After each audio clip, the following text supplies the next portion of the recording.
readers. And we are live here on Plus One EXP's Roll for Content actual play channel. We're a weird little brand that multi-classes in tabletop game design, beard and skincare alchemy, and the Bardic College of Content Creation. And this week, this is our closing stream for TroikaFest. TroikaFest has been a week of people from across the globe playing Troika, making things for Troika, submitting things to a game jam, sitting down at tables at whatever social distancing is appropriate in their local venue and doing that, or just hopping in open online games. It's a pretty decentralized event, but we partnered with Melsonian Arts Council to make it happen. And this is our closing stream, so I guess we're gonna all cheer real loudly right now, like, yay! We did it! We did it! And so it was across the plane XP. So we are excited today to be playing Troika as part of that. Specifically, we're going to be taking Troika out of Troika City and into the ultraviolet grassland. I'll let David tell you more about that in just 1 second. But if you want to find out anything about what we do, you can find us at +1EXP across all social media platforms. You can type in, or you can go to +1EXP.com to find our games, bombs, other stuff that we do. But you didn't come here to just hear about me or just hear me talk about TroikaFest. You came here to hear some of these people and watch us play the game. So let's meet the other players. We are going to start with Max. Max, tell people who you are, what you do, and if you want to be found on the internet, tell them where to find you. You can find me at Mayvisit. I'm a screenwriter, game designer, graphic designer, and I am super pumped to play this Troika game. Awesome. And Max, had you played Troika before this week? I have played Troika before, actually yesterday. I was playing a very fun jelly-shaped character, and I loved it. All right. This is your second time playing Troika. You're now a seasoned Troika professional. Let's hop over to Vic. Vic, tell people who you are, what you do, and also we didn't do this before stream, and I'm incredibly sorry. I use he/him pronouns. Max, what pronouns do you use? They, he. They, he, and then Vic, go ahead and introduce yourself to people and tell us who you are, what you do, where they can find you online. I'm Vic. I draw things, I do game design, and I now run a children's camp fully for live actual role playing, and also just TTRPGs. I can be found online at Major Tomorrow. And is there anything else? I don't think there's anything else. I think that's pretty much it. Major Tomorrow across the board. Awesome. And what are your preferred pronouns? They, them. Awesome. And then who everybody showed up to see, and when I say everybody, I just mean everybody else on stream. We've got Nate. Nate, tell people who you are, what you do, and where they can find you online. Hi, I'm Nate Tremay. Use he, him pronouns. I make and publish role-playing games under Highland Paranormal Society. You can find me on social media at Nate Tremay. That's NATETREME, or go to highlandparanormalsociety.com or natetremay.com. It all takes you to the same spot. Yeah, that's me. Somebody asked in the chat, is this going to be a video on demand? It already is. It's on both Twitch and it's on YouTube. It is recorded. It'll stay there. When the internet fails, this video will disappear. So, for your post-apocalyptic preferences, go ahead and download it to, some sort of data device that will survive the end times. But last but not least, we have our GM today, the person who's taking us out of Troika City and into the ultraviolet grasslands. David, tell people who you are, what you do, and if you want to be found online, where people can do that. My name is David Sherdewan. That last name I didn't choose, but it is long and weirdly spelled. I publish games under Technical Grimoire, and I make a bunch of weird generators and blog posts. Awesome. And people have already noticed this. We do have a giveaway. We're going to announce our great Golden Barge giveaway winner on stream, but I've already selected that person. I know who that person is. You don't know who that person is unless you are that person. It's not you, Max. I just saw you get very excited. It is no one on stream, unfortunately. But we are going to be giving away a copy of any of the core Troika books to somebody watching live here on stream. I'm also going to give away, I think, one more copy of Troika Pogs by Aaron King. So if you want any of those, and we're going to give away a copy of this of the book I'm working on right now, The Academy of Divine Sublimation, which is Troika Alchemy. Type in !get purple to get entered into a chance to win that. That's ! Get purple. You do need to be watching on Twitch to get entered into that drawing. But if you're watching somewhere else, I still love you. I mean, like, I just want you to know I care about you, and I'll figure out a way to do YouTube giveaways sometime. But you got to be on Twitch to enter. So ! Get purple. Oh yeah, and we've got a set of Troika dice that are as part of that giveaway also too, that you can't see very well, but they have Fortals etched in right there. Boom, boom, boom, boom. We're gonna give away a lot of stuff. So with that said, also David told his his wife that there would be 100 people on stream. So don't make David a liar. Go tell your friends. But I'm going to hand things over to David. David, if you'll handle table rules, safety conversation, and then just set us up for going into the ultraviolet grasslands. Man, Tony, you're giving me a lot of work and responsibility. I don't know if I signed up for this. Well, we're here, so glad. That's right. All right.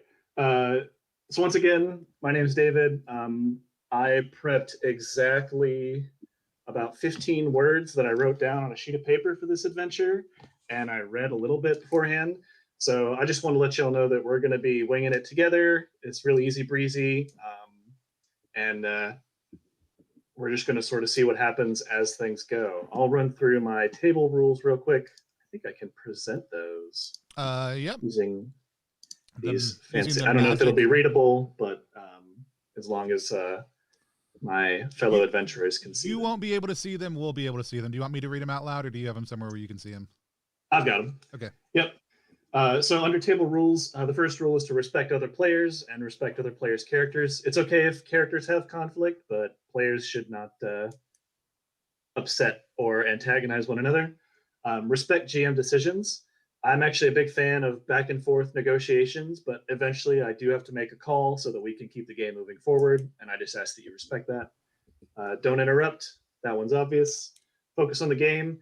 Y'all have already spent your time here, and there are people watching, so I'm not worried about anybody breaking open their phone or eating biscuits on stream. That'd be crazy.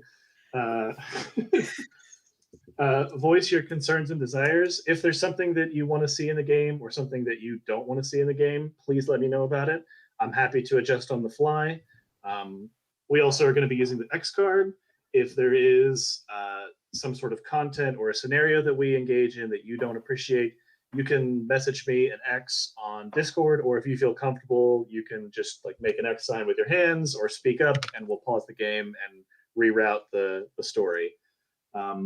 For my X cards, I don't enjoy a bunch of sexually explicit scenes. I'm okay if we fade to black or something in case y'all get really hot and heavy for an NPC. I also don't appreciate torture, or there's also like a blank spot for there. If there's something that you don't want to see in your game, you can tell me now or just message it to me on Discord. I've had players who don't want spiders in their game or anything like that, so it doesn't have to be heavy material, just preferences is fine.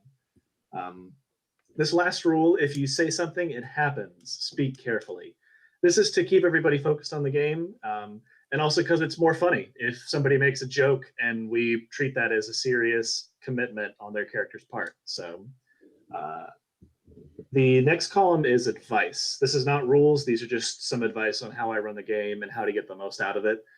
Bring your character to life. Your character is a person. They've had lots of lived experiences before this, and the more you can dig into that, the more engaging the story will be. Do stuff. Be proactive. Push the button, open the door, take a risk. If I have to lead y'all around the nose, it'll be less fun for everybody. Scheme often. Dice may fail, but good plans don't roll. I'm a big believer in this. If y'all come up with a plan for contingencies and you have like a logical, prepared set of steps that you can take, we don't need to roll for that because your characters are competent and you can take care of it. So I love scheming. I love planning. If I can walk away from the table and come back an hour later to like an Ocean's 11 type heist, that's a win. Ask questions, take notes, always be afraid to, or never be afraid to interrupt me, get more information about your environment. Yes. I love questions and I'm happy to give you more information. Embrace failure, roll with it. It can be a bummer when you roll low or when something bad happens to your character, but that's why we play. And that's why we roll dice. Fight dirty, retreat, survive. This game is not balanced. the grasslands have random encounters and random creatures that you can bump into. Just because you see a T-Rex doesn't mean that I intended for you to fight it. So don't be afraid to run away or attack with extreme advantage.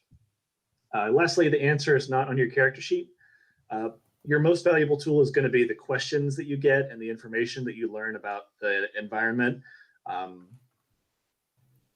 And I would encourage you to engage more with the fiction and each other than to, try to find the perfect tool or solution off your character sheet, because that's going to be secondary to what you learn as a player. All right. Any questions? No, but Nosy Bob wants to remind us to hydrate. Also. Oh, good. Nosy Bob is a hero. Thank you, Nosy. For today, we're going to be playing Troika, of course. I thought about preparing 5e and throwing Tony for a loop, but I decided we'll stick with Troika. We'll subvert expectations. I've always got my Divine ways. Soul Sorcerer ready to pull out. Don't worry. Gotta love that meta magic. You know what I'm saying? Yeah, and I didn't want to spend 4 hours making characters on stream, so we're going to be playing Troika, and we're going to be running through an adventure set in the Ultraviolet Grasslands, which is a beautiful book and setting by Luca Reject. Not Reject. I think that's how you pronounce it. The UVG is like a weird world full of magic and technology. It's laid out kind of like an Oregon Trail type road trip, and that's how we're going to be experiencing it today. The Ultraviolet Grasslands has lots of really cool rules for like commerce and tracking inventory and building caravans. We're going to take things a little more light and breezy. I don't want to manage an Excel sheet for this game, but I do off stream, that's for sure. Our group that plays UVG has an Excel sheet that we break down costs and weight and travel. But today we're going to keep it easy breezy. And we're going to use Troika for the core rule set and some UVG flavor mixed in. Awesome. I'll do a quick overview of like what our goal is for today's adventure. Then we'll do character introductions. All right. So I think, sounds good. Am I sharing the map, or would I switch the? You are sharing the map. Sweet. All right. It's kind of hard to read, but I'll try to zoom in as much as I can. Like I said, this is sort of set up like an Oregon Trail road trip with branching paths. We are going to be starting in the Ivory Plains, and our goal is to reach the Black City within 45 days. These numbers tell you how many weeks of travel it takes to get from one point to another. So for example, from the Forest of Meat to the Black City is 2 weeks, so that's 14 days. No matter which path you go down, you have about 35 days of travel ahead of you. And so you've got 10 days to explore and mess around and try to seek out other opportunities. But I've run UVG a lot. None of my groups have ever made it to the Black City, so we're going to do that today. That's our goal for today. or we can't get off stream. That's it. That's right. A few things to keep in mind is that at every location, there are 5 or 6 adventures you could go on, like mini quests, little explorations you can do. All of those have risk and reward, but I just want to encourage you that just because a location sounds interesting or engaging, there's 6 or 7 invisible mini destinations around each one. So there's no shortage of stuff to do. And if you miss your deadline, we're just going to ignore it and keep exploring. So no pressure. When I ask you all to introduce your characters, you're traveling together as a group and you're seeking an individual in the Black City known as the, double check my notes, known as the Grand Observer. The Grand Observer is an individual who, again, according to rumor, knows the future and manifests every 60 days exactly. They manifest in front of whatever pilgrim gives them the most valuable and useful offering. They give them a piece of wisdom or answer a question, and then they disappear for another 60 days. So that's what the 45-day deadline is. In 45 days, the observer will appear. and you have that long to arrive there and find a gift worth giving them. And when you introduce your character, tell me what your character is seeking from the observer. What information or knowledge do they want? Or are they just tagging along with their friends and supporting them in their own quest? That's also fine. All right. Any questions about that brief overview before we do character introductions? Okay. Let's do character introductions. Tony, do you want to introduce your character's pronouns, and what they seek from the observer? Yeah, my character's Darla Natora, but goes by Nada. They are an academy duelist, and so they have a background in all the deadly games of the Academy of Divine Sublimation, and are a very kind of a daring individual who loves to find themselves in trouble, mix things up, and try to negotiate their way out of it on a fairly regular basis. They're also highly competitive. Do you want us to be skill specific, or just kind of generally, or just flavor specific? Go into as much details you want to. Cool. So if you think it's important that everyone knows about your monkey wrangling skill, you should mention it. No, I mostly that my character is primarily good at shooting, knowing the formal interactions of sports competitions or setting up things around competitions. So I have some points in etiquette, acrobatics, throwing, gastronomy, strength, and a smattering of alchemy also too. I have 6 medals around my neck that I have won in a series of different formal duels that I've been part of, that are kind of the most important possession that I own and that I take very seriously. But I also have a stack. The only other fun thing that I have that I think everybody should know is I have a stack of A5 style duelist cards that are basically 8x5 glossies with my picture on it, my stats on the back, and a marker to sign them with that I trade at stops also too. Are there any weak cards in your deck? Oh no, they're all pictures of me, so there are no weak cards in my deck. Like they are pictures of, when I say duelist cards, I mean it's me. It's a picture of Darla with my stats on the back that I can trade for people who are fans of Darla. Because that just seemed like a lot of fun. And what does Darla seek from the observer? Yeah, the big question in Darla's life is, are my best days of competing behind me? You know, like I was a champion in the academy. I've won some duels since then, but I'm worried that I'm losing my edge. And so I want to know if my best dueling days are behind me. Cool. That's great. All right. Max, you want to go next? Yep. So you see this like giant straw hat, and under it there's like a huge monobrow essentially, and you hear this deep voice. They call me Ben the Bean Whisperer. Him. I have this good of beans that I can whisper essentially. And I seek from the observer the best beans of this ultraviolet grassland, of course. So, Ben, you whispered to the beans. Did the beans talk back? I wish they did. But nobody knows that they do not whisper to me, so I can pretend they do. Fair. And what are Ben's pronouns? He, him. Okay. And same question for Darla. She, her. Okay. All right. And Ben, are you seeking like the location for the beans, or do you already have an exhaustive list and you just want to know which one is the best? I do not have a list. I just want to know if there's another bean that I have not yet found that's better than all the rest. So you are seeking new knowledge. The one true bean. All right. And do you?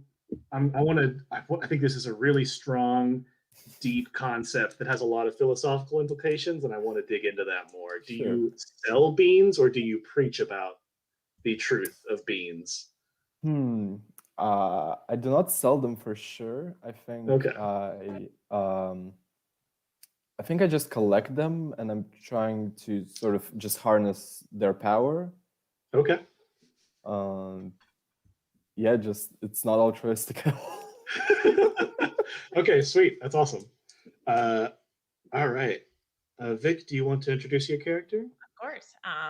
My name is DeCal Bennett Calhart IV, and I am a postal enthusiast, and I have been collecting stamps for about 15 years. I am also a middle school science teacher. I specialize in earth science, and I began my infatuation in the mailroom about, I'm going to say, when I was about 4 years old, because I received my first stamp because I kept following the postal workers down the route, and they thought that would discourage me from going down.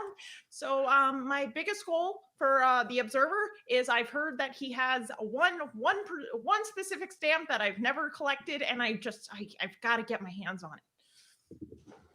All right. And what was your name again?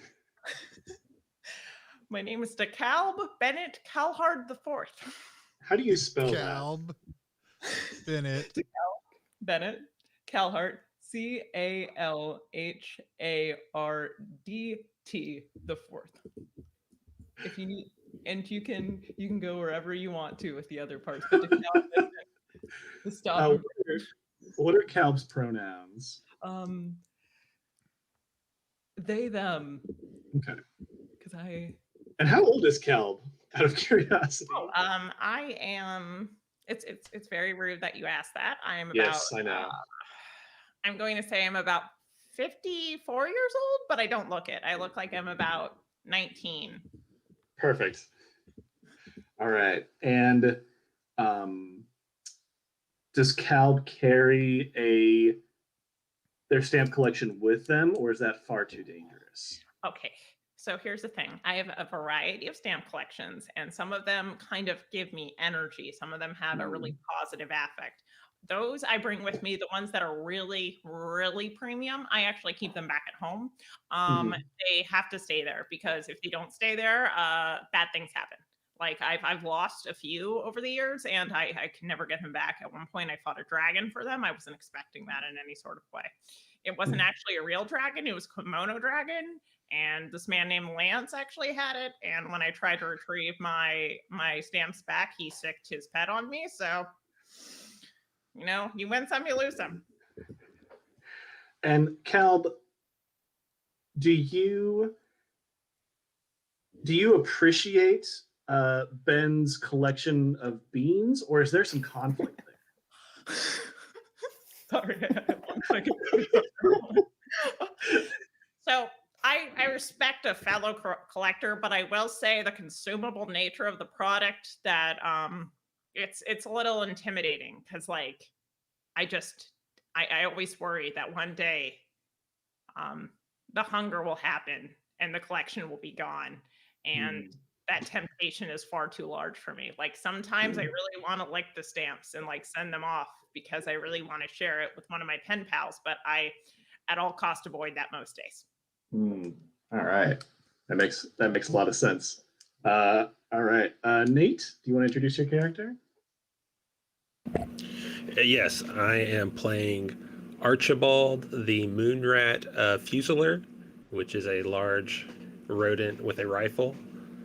Goes by Archie, he, him, and I have a Fusil, a customized rifle that has that I'm always tinkering with and polishing, and it has various icons of saints from various religions that I have welded onto it, thinking it would help my aim if I have all these different blessings. And I want to go. I heard this that there is this person somewhere who could answer questions, so I want to ask them who is the best sharpshooter in the world. And if they do not say Archibald, I will probably throw a fit. So that is another good connection. Are you a competitor like Darla? Is there any sort of conflict of pride, or do you both respect each other in your relative fields? I respect everyone in their fields, but if I meet another sharpshooter, I will not accept that they are better than me. Okay. Yeah. I like the idea that like we each have a set of pistols and we each have a rifle, but like his pistol is horrible and my rifle is horrible, and so we'll go out and do sharpshooting stuff and I always lose, and we'll do like close range quick shooting and he always loses. And I think that's a fun kind of like back and forth. Like it's always like 15-15 or 32-32 or like ongoing tally. But it's if Darla does something cool with the pistols, I'm like, yeah, but you couldn't do it with a rifle. If I said the same thing. I did try to spin a rifle on my finger one time. It didn't go well. Right. I also wear a big jaunty hat with a large feather. Excellent. What's the feather of? It is it looks like a peacock feather, but kind of extra long and sort of like a fluorescent in the sunlight. You can see all sorts of colors glittering in it. It is one of my most prized possessions. All right. Awesome. And the next question, I guess I'll go through each of you real quick just to ask in general. The UVG is designed and presented from the perspective of an outsider. Like I said, the book treats it like a road trip, and it talks about all the people that live here and the different cultures and sights to see. But thank you, Tony. But it always writes it as though you are an outsider coming into the grasslands. And I just want to know, is that true for all of you, or have some of you been to the Black City before or traveled these roads before? So Tony, real quick, are you an outsider, or is Darla an outsider, or is she well-traveled? Darla is well-traveled, but Darla is an outsider to the Grass Plains for sure. This is Darla's. I think Darla came to the Grass Plains, arrived in the Violet City for the intent of making it to the Black City. Okay. Ben, same question. Ben, also well-traveled and an outsider. Well-traveled for the reasons of, I think every city has like a unique being, even if even if to the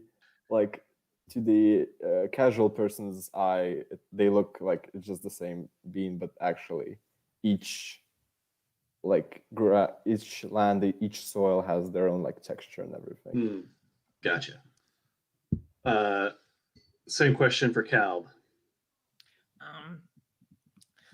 I would say that to be really honest, I followed a few postal workers through these lands, but I got very scared. I might have waited till they returned back to their other route. It kind of people go through, I make it halfway, I make it a little further each time until obviously they notice, and then I have to turn back or act really confused. So I've been here before, but I'm still an outsider. Okay. Because I'm really one detail oriented, just have to watch the route, nothing else. That makes sense. All right. And Archibald. Archibald is not very well traveled. He's from a faraway land. He's recently well traveled, getting to this position, but he's never been to the grasslands before. He is from a faraway kingdom where most of the moon rats live, and was happy to be there until there's a lot of heat recently because someone plucked a feather from one of the royal mutant peacocks from the royal zoo, and is just trying to stay away until the heat blows over. All right, great. So as I said before, we are starting in the Ivory Plains, and our goal is to make it to the Black City within about 45 days. If there's any supplies or materials that you need, let me know, and we can figure out if there's a cost or a sacrifice to get those. For this adventure, we are just going to treat time as our primary resource. We're not going to track water, rations, supplies. We don't care about any of that. But every adventure you go on, every decision you make will take up time. So time is your primary resource. And Troika uses provisions as like health potions or snacks. we're also going to skip that, and we're just going to say that if you rest for a day, you recover all of your stamina. All right.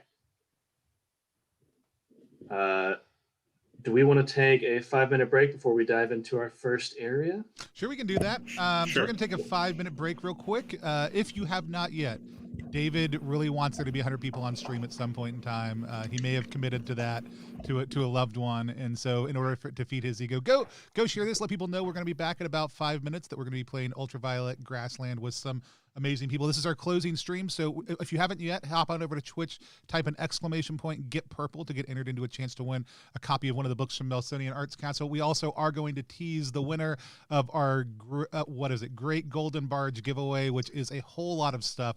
Whole lot of amazing both stuff from Melsonian as well as other Troika creators that we're gonna give away. We'll make a formal announcement for that tomorrow, but we will be announcing it on stream. So exclamation point, get purple if you want to get entered into a chance to win anything. We're gonna be back in just about 5 minutes, and we will catch up with y'all then.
I'm going to say all of that again. Hey, welcome back. We're back here live again.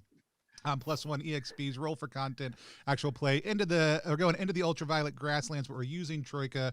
We're in the last leg of our trip to the Black City. If you have not yet, type in !get purple, but make sure you hit follow first. If you already typed it in but didn't hit follow, go ahead and hit follow, type it in again. If you're not sure, type it in again after you hit follow anyways. And just make sure, because that's how you get entered into a chance to win. We've had a ton of great people who have been able to play this week for the first time or again, and it's my third time playing Troika. We've had almost 60 people enter the TroikaFest Jam.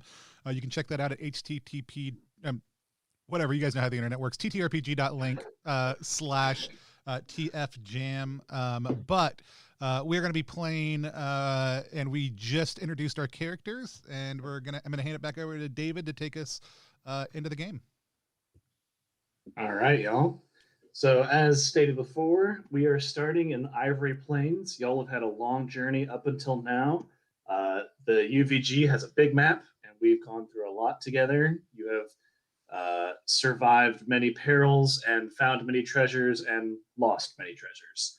And you are within the next few stops of reaching the Black City, meeting the Observer, and hopefully providing a unique enough and valuable enough sacrifice to win the boon that you are seeking. So I'll describe what the Ivory Plains look like, a few things nearby, but soon y'all will have to make a choice. Let me share the map real quick just to summarize.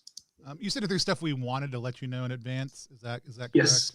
In addition to my normal starting stuff, I want to use my dumb alchemy rules that I've made recently to create a stink potion. Is that okay? Ooh, yeah, that's a great idea. It's a relatively inexpensive potion. I just feel like having a stink potion around is never going to hurt. So I've got more than enough skill to make that happen. I did roll underneath my alchemy skill, but just barely to successfully make that. But it probably does. I think it probably wipes out my financial situation also too to make that happen. Unless you are a kind and generous GM that tells me it doesn't. Well, I think there's plenty of money between here and the Black City. So Okay. I have complete faith in y'all to refresh your supplies and strike it rich. Okay. / die horribly. One of the two. All right. So here you are in the Ivory Plains. It is a 1-week journey to Darklight Passage and a 2-week journey to the Dead Bridge.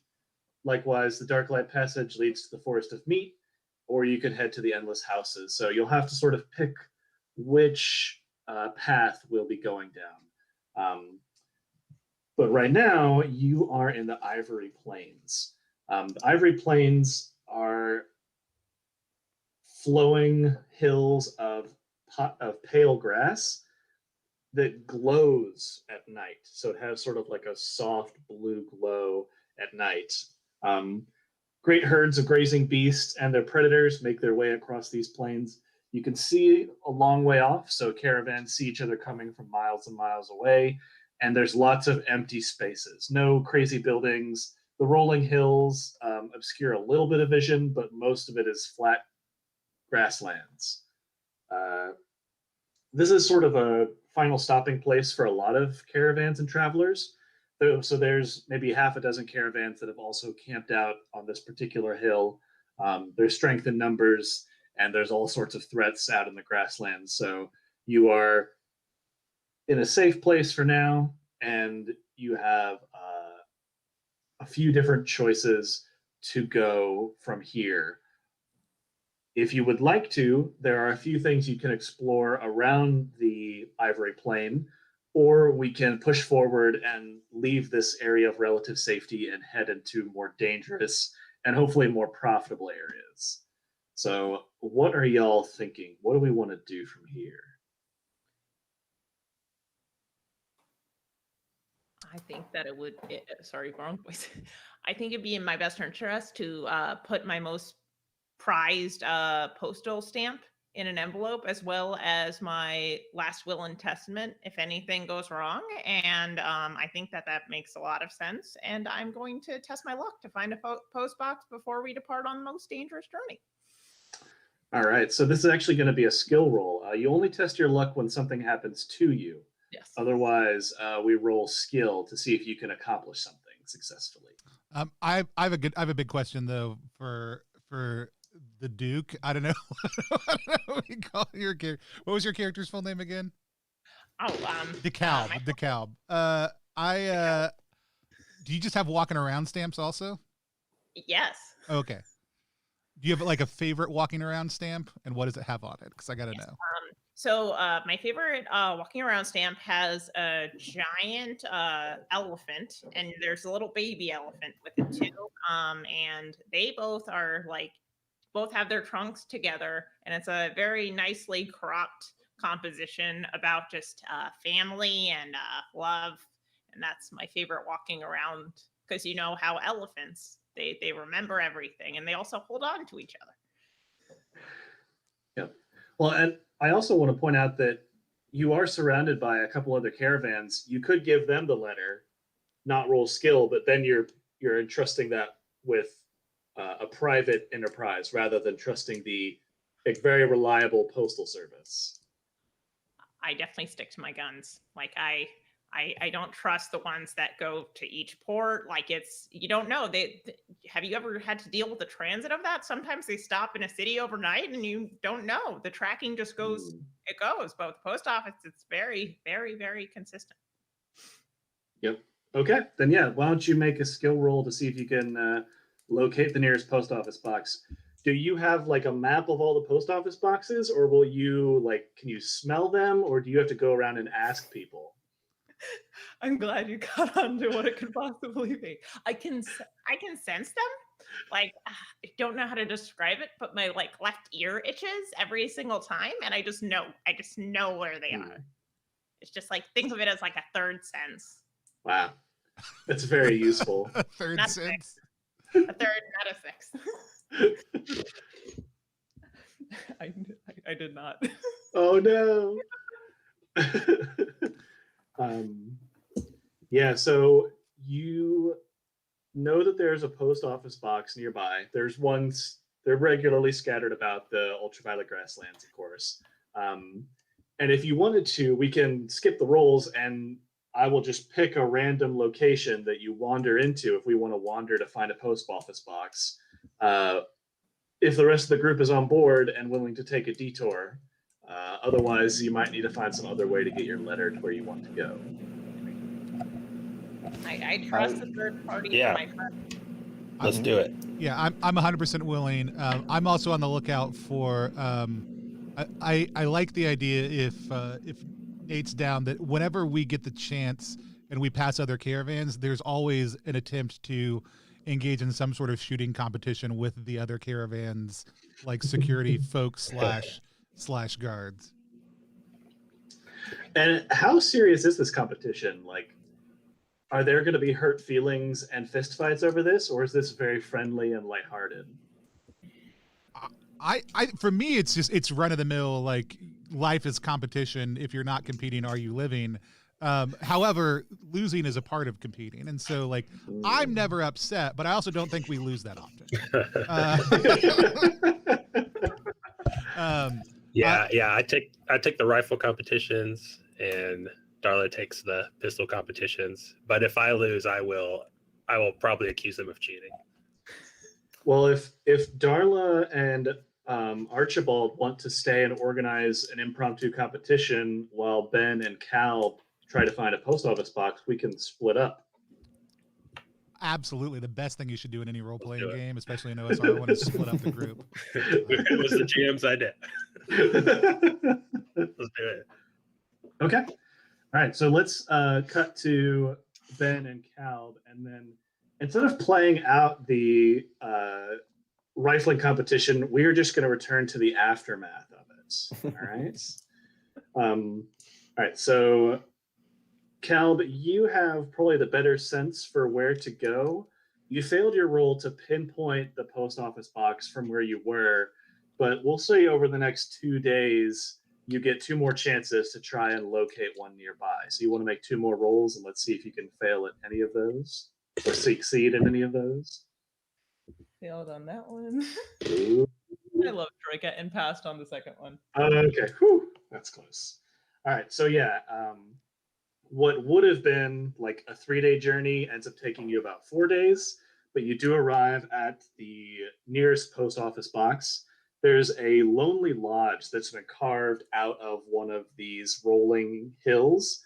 Kind of like a hobbit hole pokes out of a hill. This is also sort of built into and integrated into this one lonely hill on the plains. It is scrolled with symbols all along the outside, and the floors are bedecked with some like mosses, like a soft carpet. Sweet water drips from moisture traps along the top of the roof, and there are a few beasts grazing around the outside. So this definitely seems to be someone's home that also acts as a post box.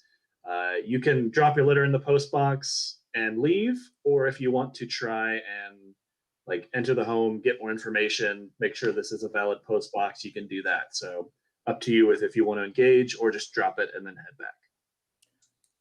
I'm gonna sorry Ben, do you want to contribute a bean to this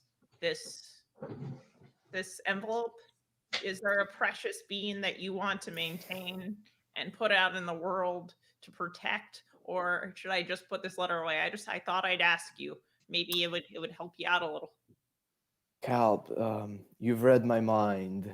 I was just planning to put this bean in an envelope, but if you don't mind, we can combine our letter into one. Oh, of course, we don't worry about weight. You know, USPS never, not USPS, PSPS, no, never worry about that. Weight, whatever. It's a flat rate. It's a UVGPS. UVGPS. I produce a bean that looks it looks like a perfectly fine bean, just like a green piece. And take this, but be careful. Do not try to lick it. I know you like licking stamp, but this is not a stamp. I will. I'll hold back. I won't. And then you see the temptation in Cal. Cal puts it in the envelope. Do you want to see if this institution has tracking? I'm not quite sure, but like I honestly trust it. It's a very reliable. You know what they say about the post office? Like it'll get there in 1 to 2 business days, no matter what. I always track my beans, and I knock on the door with my staff. Okay.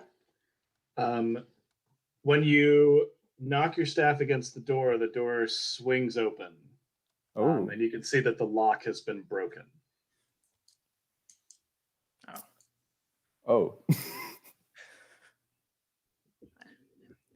I'm not much of a fighter, like so. I'm not sure if it's a safe thing to do.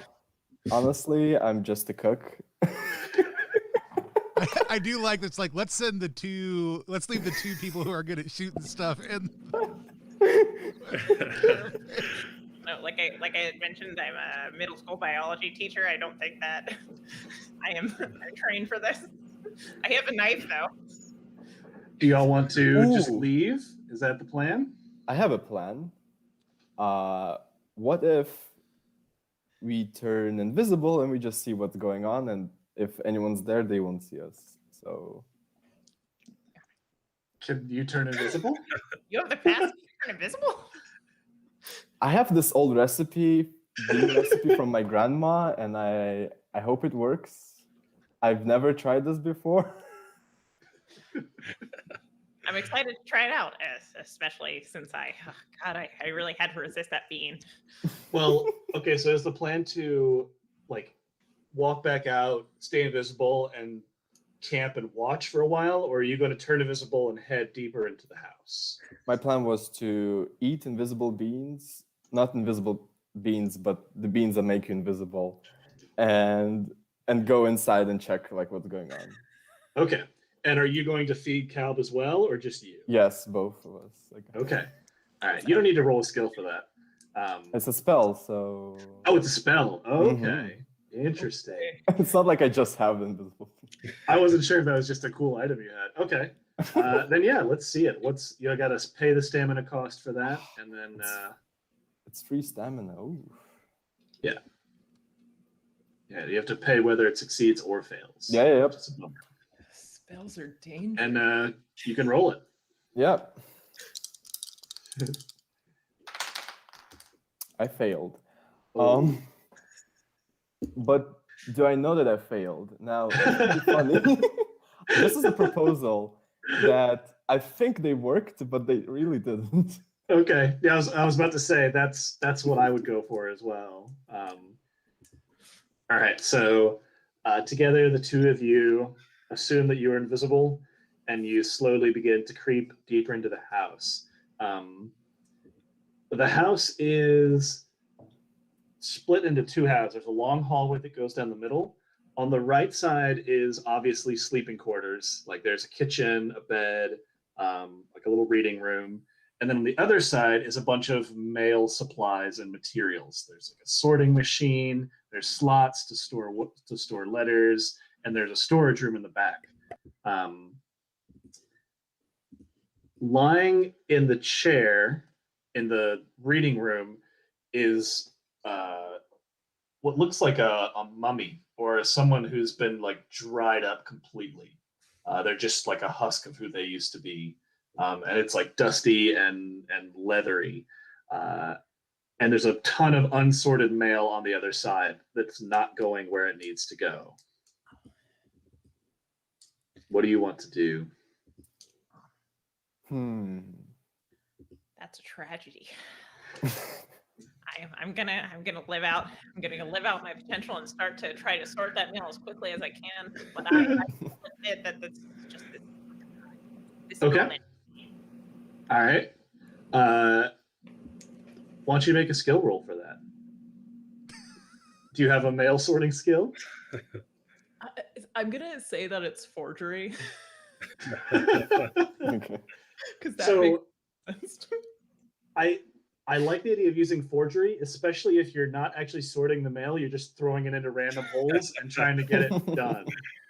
Okay. I've only ever seen it. I'm an enthusiast, not a worker. All right, I dig that. Go ahead and roll that. I passed. Okay, sweet. So you spend the next hour and a half putting mail in the slots. And after about an hour, you hear sort of a wet cough come from the reading room. And the corpse stumbles out, and half of his arm has started to like regrow and regenerate into a healthy limb. And he makes a motion, and he says, "Keep going." And as you sort more mail, he comes back to life more and more, and like grows new skin, and he becomes refreshed and healthy again. And after the last letter is put away, he stands up straight and tall, and he bows deeply to you and says, "Thank you so much for rescuing me from my curse. I underwent a serious illness, and I couldn't sort the mail, and the curse bonding me to this postal box, it's degraded my body. And now that you have continued to do my job, I will be able to carry things from here." You're welcome, sir, but I just need to make sure that you don't report me to the UVG because like I'm not an official mail sorter, and I don't want to get into any trouble. But I'm very glad I revived you. You can see there is a moment of indecision of like when they realize that you're not qualified, that you're not a fellow postal worker come to rescue them. They say, "Well, are you just a customer?" I'm actually an enthusiast. Would you like to see my stamp collection?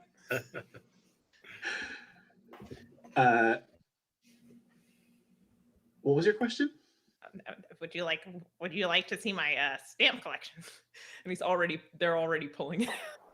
Yes, the postal worker kind of sighs, but agrees to look at your stamp collection. And over the course of your conversation, the postal worker is able to add one or two more misprints that they happen to have on hand. Some misprinted stamps that they have kept around just as an oddity. This postal worker doesn't care about the stamps themselves, but they see enough go by. He says, I'm actually not allowed to use these, but I think you might enjoy them. And he gives you the same elephant one that you had before, but it's misprinted so the elephants are like inverted and they're like layered on top of each other. Wow. Whoa. Oh, thanks. You really helped me out. And then he's like, I can understand being close to the ground. You don't get too excited about them, but you've really made my day.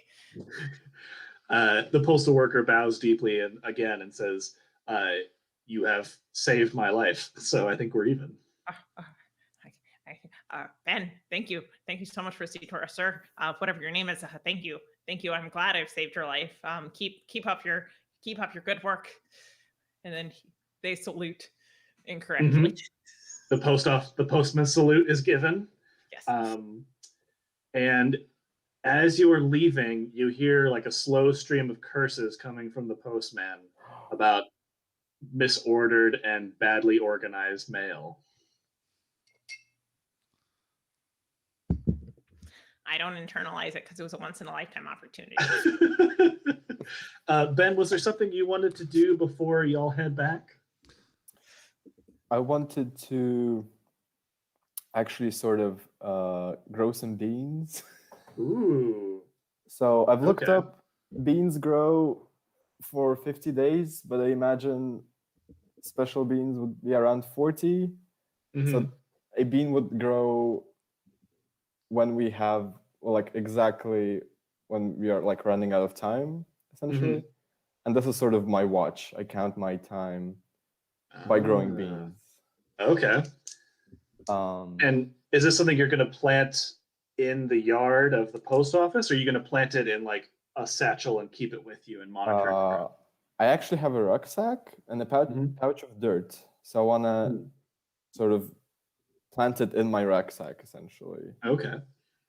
And take one ivory plain bean and plant it. All right. Awesome. I wonder if that will let you track time or maybe even affect it later as it grows. We'll have to see what the ivory bean does. I hope so.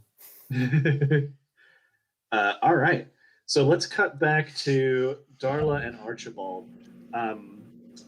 Do you organize and manage this competition, or do you try to convince it to make it a community thing? Like, are you taking charge, or is this like a friendly hanging out sort of event?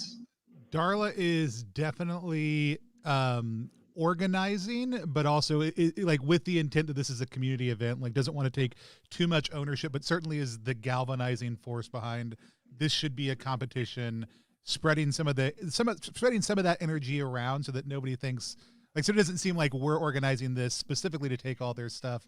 Because this is, I 100% see this as a betting affair. Like, I was gonna say, like, this is for stuff. Yeah, that's my next question: is what amount of money is involved? Yeah, I think it's I think the intent is like no one should be like no one bets anything that would be essential. Like somebody's like, here's our food for the journey. We're like, absolutely not. Like we don't want that. But sometimes it might be like the sign on the side of your like your caravan. It might be like whatever. There's a whole mix of things that get thrown into the pot. But it absolutely is like everybody needs to feel like what was offered was even without anybody jeopardizing their ability to continue on their journey. Okay, cool. And out of the dozen caravans of maybe 10 people each, how many people do you think you can convince to participate in this competition? So you've got maybe 100 people. I mean, the hope would be that we come up with a, like here's the thing, and I think this is where we potentially get in trouble.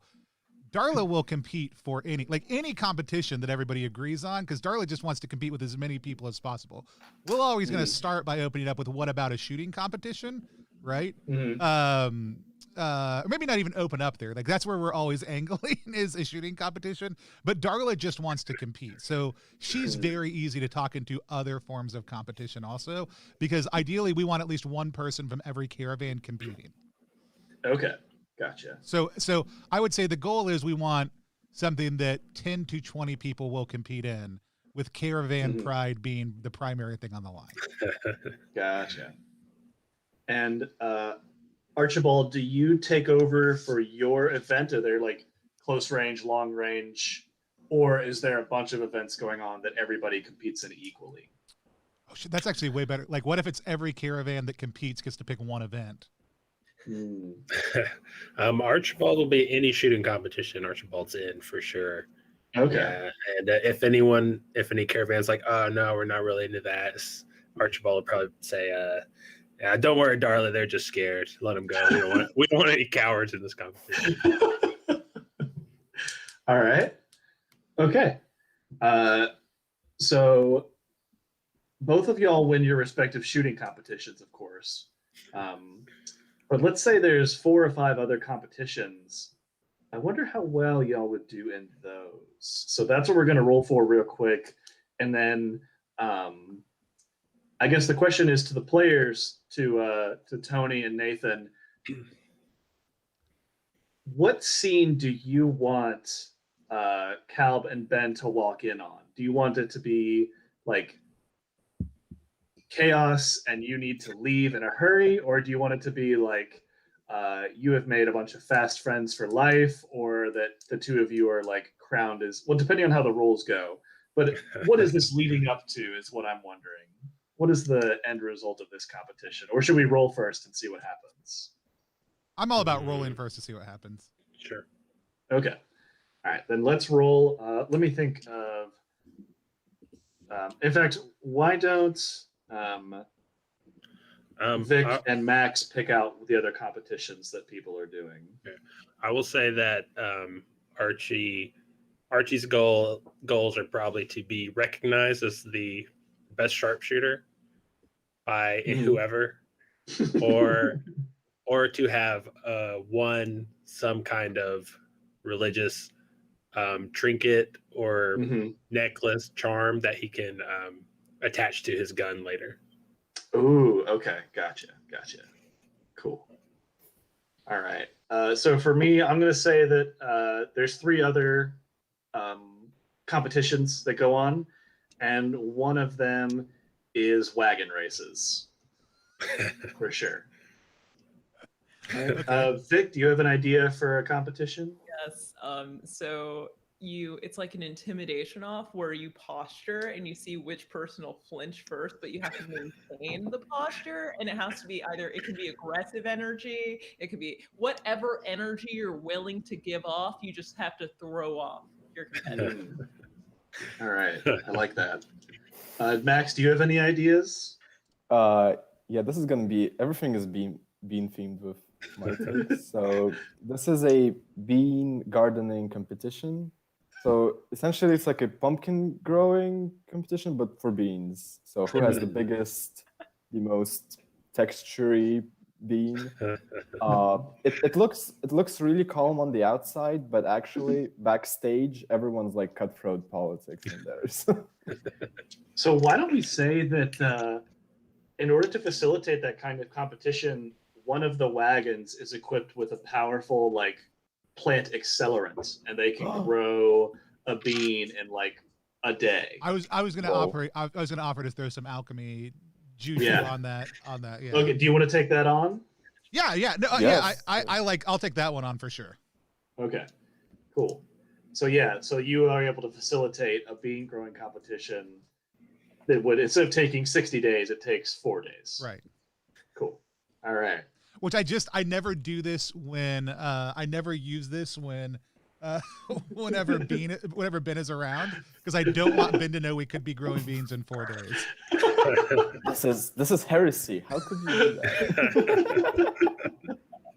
The natural cycle of bean is disturbed. The next big question is, do you cheat, Tony? Since you're making the special bean accelerant, do you cheat to make your bean grow faster? I don't use a different bean accelerant in any way, shape, or form, because that I would not cheat. However, I am happy to use my skills to give me an actual edge. So let me think what would be. I'm gonna go. I would get into Ben's left behind stock. I would find one of the beans I know Ben doesn't want us to use that there's at least one more of. I would pull out that good bean. I would come back, and I think I would use soil that I've been messing with for a long time. Like everybody brings their own soil, but I know my soil is really, really good, pre-treated, well-nourished soil. Between Ben nourishing it and me treating it with other alchemical components, this is like additional super soil. But the statement is you can grab the soil on the ground. If you have soil on your thing, you can bring it. Like I basically set up the rules so that I can follow the rules perfectly and still give myself every competitive edge. Okay, that's fair. That's fair. All right, hey David, if y'all don't mind, could y'all give me 10 seconds real quick? I think my cat is literally about to knock a glass of water off of the counter. I'll be right back. All right.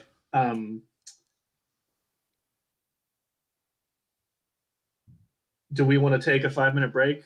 No, I think if he's going to be right back, I think we're fine. Do we want to just do the bean growing competition to see how we do? Well, I'm just going to cut back to Ben and Cal real quick. Do you want to arrive back in time to be part of the final competitions? Like, is there any one competition that you want to come in, you arrive just in time to be part of one? Like that's the last day? I mean, I feel like, Ben, do you want to arrive in time for the bean growing competition? Or will that question be, because or would you rather miss out?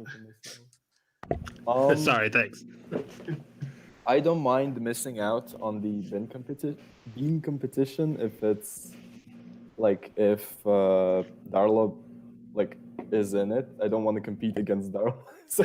I like the idea of them coming back right as the bean competition is happening, but not in time to be a part of it. Like that's a fun. Fun. Wait a minute. Right, how did this happen? All right, cool. So that's how we'll do that. So Nate, while you were gone, we all agreed to kill Archibald and divvy up his loot between everybody else. Yeah. Goodbye. Thanks for coming. As long as they all admit that he was the best sharpshooter, he's okay. So let's do the wagon racing first. Darla and Archibald, are you sharing a wagon and racing together, or do you have your own wagon? Yeah, I think this is like a team event. Like this is like you get your caravans, you know. Okay. All right, so both of you all make a skill check, and if you both succeed, then you win the competition. But if either of you fail, then someone else takes the lead. Okay. So we're just rolling under. Do you have wagon driving? I don't think I have any wagon related skills. I am at my skill. Oh, okay. So yeah, just use your base skill. Yeah. Yeah, I got it. I got it too. All right. Nice. All right. So y'all come in first in the wagon race. All right. For the intimidation, do you plan to act as a team or individually? That could go either way. I like individually on this one. Yeah. Okay. So both of you roll, and we'll see. So does this depend on what kind of poses we're doing, or whatever kind of energy you want to bring is how Vic said it. Yeah. So let's do this. Why don't you both roll twice, and you have to win both rolls to come in first in this competition. Okay. And the way I see this is, it ends up being more like a staring contest at the end of the day. I made both of mine. Okay. We're just rolling under skill. Yeah. Unless you have a staring into your opponent's eyes skill, which would be pretty valuable, actually. I got one and failed one. Okay. So that means that Darla comes in first, and Archibald was probably in like second or third place. All right. Sweet.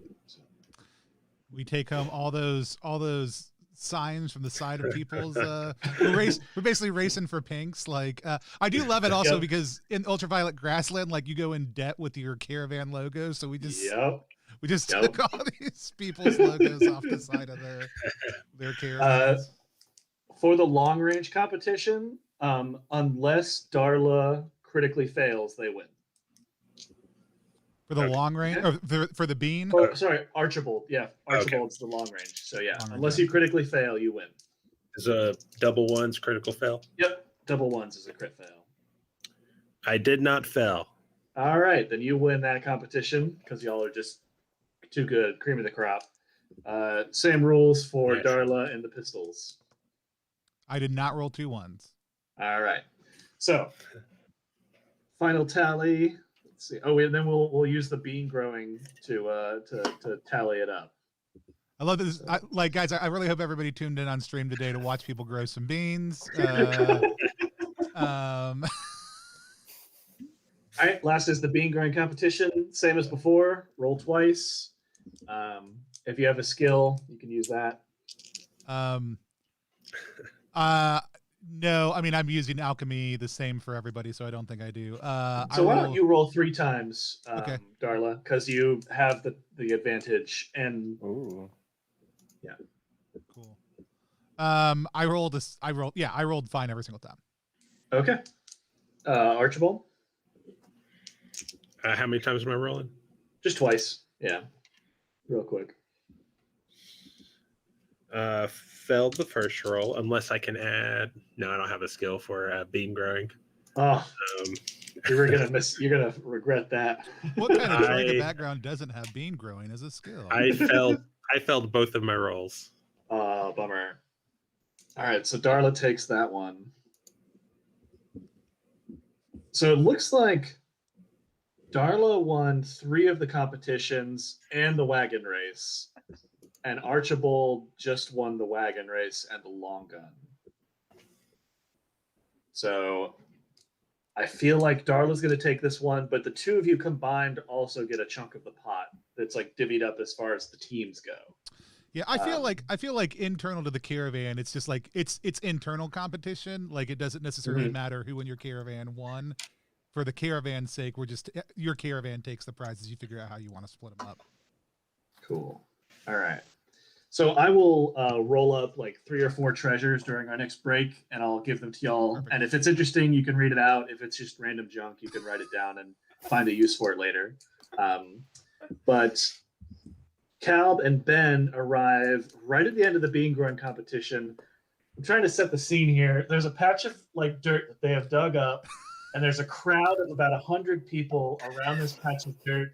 They are screaming and yelling, and like there's money being thrown around in the air, the occasional like pistol shot. Archibald is pointing a rifle at a bean plant, threatening it. And when Ben and Cal force their way inward, they see Darla and Archibald on their hands and knees yelling at a bean. You can do it. You can do it.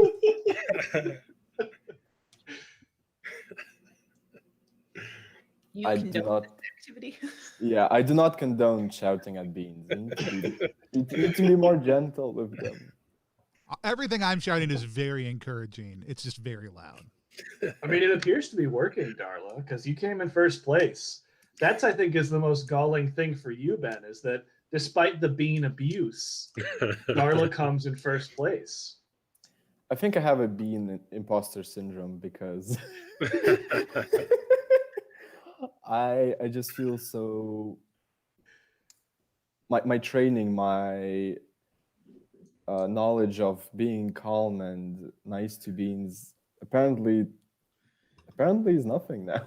Would you say your benevolence has run? Boo! That was And I guess my last question before we like close this scene out is that Darla, do you tell Ben that you borrowed a bean for the competition, or how is that resolved? Do you Did you go? Do take you my like owe bean? them one or something like that? I actually take this. I feel like walnut-sized bean I grew, and I give it to Ben, and I say, "Hey, Okay. I just want you to know, every time I was shouting, I was just whispering like 100 times." Thank you for this. Thank you for this bean. No one has given me a bean before. Usually I just collect them, but this is very nice of you. Ben, do you realize that he's basically giving you your own bean back? Is that the realization, or do you think it's a brand new bean? I think Ben does not realize because of tears in his eyes. It's just no one has been so nice, and I just can't recognize it's my bean because of the tears. So. All right, that's a beautiful moment. I like that. It also is like 3 times bigger than it was before. All right.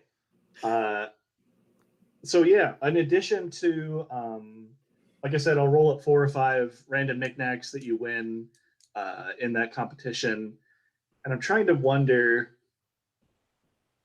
over that time spent, did either Darla or Archibald try to get like some information or rumors about the road ahead? Like maybe someone had just come from there, or was it purely focused on the competition? Because soon we'll have to actually make our decision and start the adventure proper. Wait, this isn't it. I feel like there's the only chit chat Darla had was enough to get to the point where she could be like, hey, let's all compete for a bunch of random. So I feel like there probably was some like normal, hey, like what direction are you headed? Like what are things like? That was probably a prelude to get the competition up and going for sure.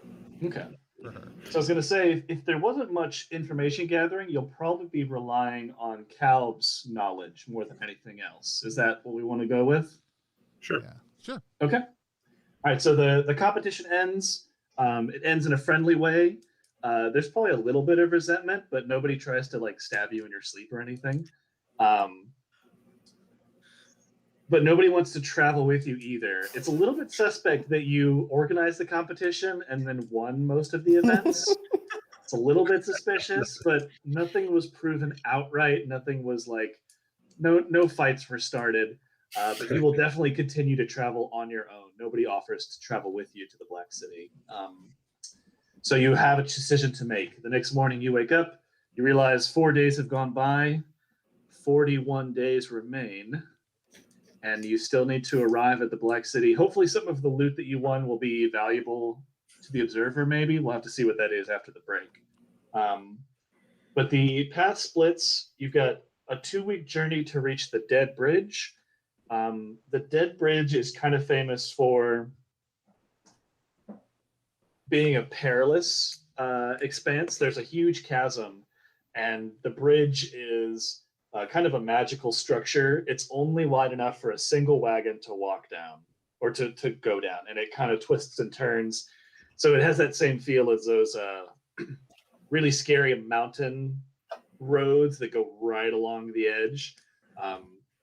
So that way is the way that people in smaller groups choose, because there's less chance that a wagon will fall off or something, or that you'll be ambushed halfway through. The nice thing about going that way, again, is that it limits how many people can be on it at a time. So your chance of being ambushed by a larger caravan is limited. So if you want to stay as a small mobile group, the Dead Bridge might be the best choice. Compared to the Darklight Passage, this actually goes down into the chasm and then goes back up. And while you're in the chasm, there's this supernatural complete darkness. Like it's like a sort of foggy haze that blocks out the sun. And so even with torches, the light only goes so far. And you'll spend about 6 hours of your journey in the dark. There's all sorts of stories about terrifying creatures in the darkness and scary rumors and like monsters, but it's still a better option for larger groups than the Dead Bridge. So do y'all want to brave the Dead Bridge, or are we thinking of going through the Darklight Passage? I can also tell you about the destinations beyond, because one path is Darklight Passage and the Forest of Meat. The other one is Dead Bridge and the Endless Houses. Well, I feel like as both our most knowledgeable of the route individual, as well as Calb's extensive knowledge of geography Mhm. as a middle school science teacher that whatever DeKalb says, I'm going to be down with. Yeah, I was going to say DeKalb is really your best bet for information and guidance. So, DeKalb, do you have a certain route you want us to, you think would be the best for us? Well, despite the fact that like both of you are really well prepared for going into the dark, I feel like it might be our best chance. Just on the other side, I'm not particularly a big fan of meat. I know that meat, I know that meat rests on the other side if we go through the dark and we survive. But houses seem a little bit more my forte. Honestly, I'm willing to hear out anyone else's arguments and suggestions. I think if beans are opposite of meat, we should avoid the meat. So Yeah, so real quick background information and rumors on the Forest of Meat. Someone got the brilliant idea of growing meat like you would a plant. And then someone else decided that that was unnecessarily cruel, and so they gave the meat fangs and claws and the ability to fight back. So that is not necessarily a pleasant place to be, but because a lot of people avoid it, there could be lots of interesting treasures and secrets there. Yeah. The Endless Houses is more commonly traveled. Try to imagine a ruined city that you're walking through. So you'll just be walking through the wreckage of a ginormous mega city where there's tons of houses. A lot of stuff has been picked clean over the years, but maybe you can find something buried among the ruins that will be useful. So that's a little bit of info about the Forest of Meat and the Endless Houses. We're definitely leaning more towards like half of us couldn't. We'd have to hide behind you, but if you guys are willing to take up the front, like, I mean, if you want to go dark, it seems exciting. But like, I don't really need adventure in my life. I'm all about coastal things. I don't like the dark. Oh, I understand. I also I'm feel I'm not scared of the dark. I just don't like it. yeah, I mean, you can't see things a long way away and shoot them in the dark. Like that's the hard thing about the dark. Yeah, exactly. But I'm not. If anyone asks, I'm not scared of the dark. That's right. I also feel like though meat be the opposite of beans. Like if we go if we go to the Forest of Meat, perhaps we can discover the legend chili con carne recipe of the ancients, which I feel like would be a real win for a bean whisperer.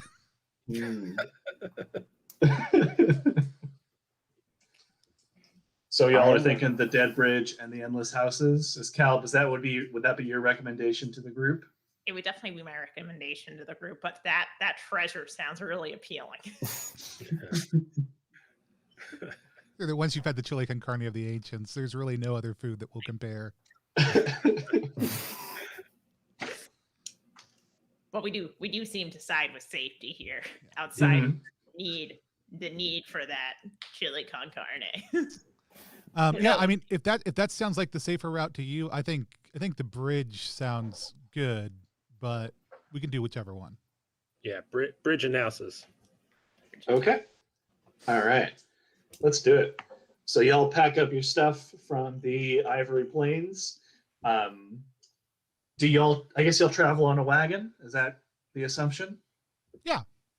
I actually like the idea that maybe there's a few pots in the back that are partial bean growth, partial alchemy ingredients, partial both of those things in the same pot. Little alchemy lab, whatever other stuff we've got. What other stuff do people want space for? Well, I dropped a dice. I'll pick that up later. Is this? No, go ahead. There's at least one spot for like a collection of vats that have beans in them. So there's like little tubes. And I imagine when the wagon sort of shakes, all the glass tubes with beans like jingle a little bit. I just love that it is a hybrid bean / alchemy lab. Like that is. Yes. Yeah. I love that feel. Is this pulled by an animal or is it automated? Does it have an engine of some kind? Probably pulled by your average Snail, giant snail, I would imagine. Yep, very popular. They have great torque, but not a great Oh, yeah. top speed. True. Yeah. Plus that snail slime, great. Yeah, great mixture region. You recycle it, lots Well, of uses for it. Yeah. No, it's actually a sled. Like the slime is what your wagon rides on. Yes. And then the snail pulls it forward. Yeah, your typical snail sled. That's right. All right. It also cuts down on the shaking of the wagon. That's right. Probably has alchemical uses as well. Yeah. Exactly. I'll harvest sure. that slime on at least an every other day basis for something. I use oil my gun. Yeah. Yeah, exactly. Lots and lots of uses. It's moisturizer for the skin. It's a good preservative. All kinds of stuff. Yeah. You Cooking take a it. bunch of beans and drip some of that snail juice over the top of it. Let them sit Really for a makes week and a half. Really makes a rat's tail shine. Yeah. You can cook All right. beans too. Cook it in your beans. So y'all hop on your trusty snail sled and you begin the 2-week journey to the Dead Bridge. So every journey involves a misfortune roll and an encounter roll. And I'm going to combine those two and sort of create a quick vignette along the way. All right.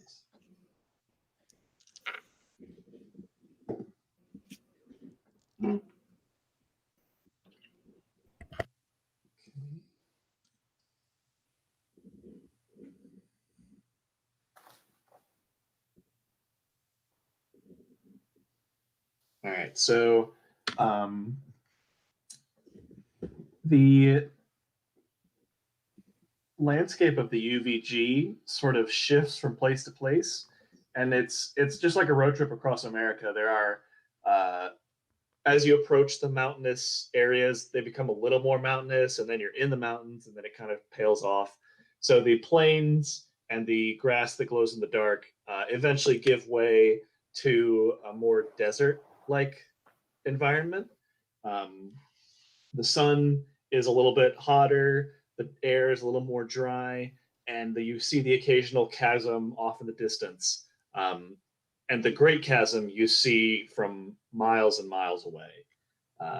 The bridge hangs over it, and the supports for the bridge shoot way up into the sky like big buildings.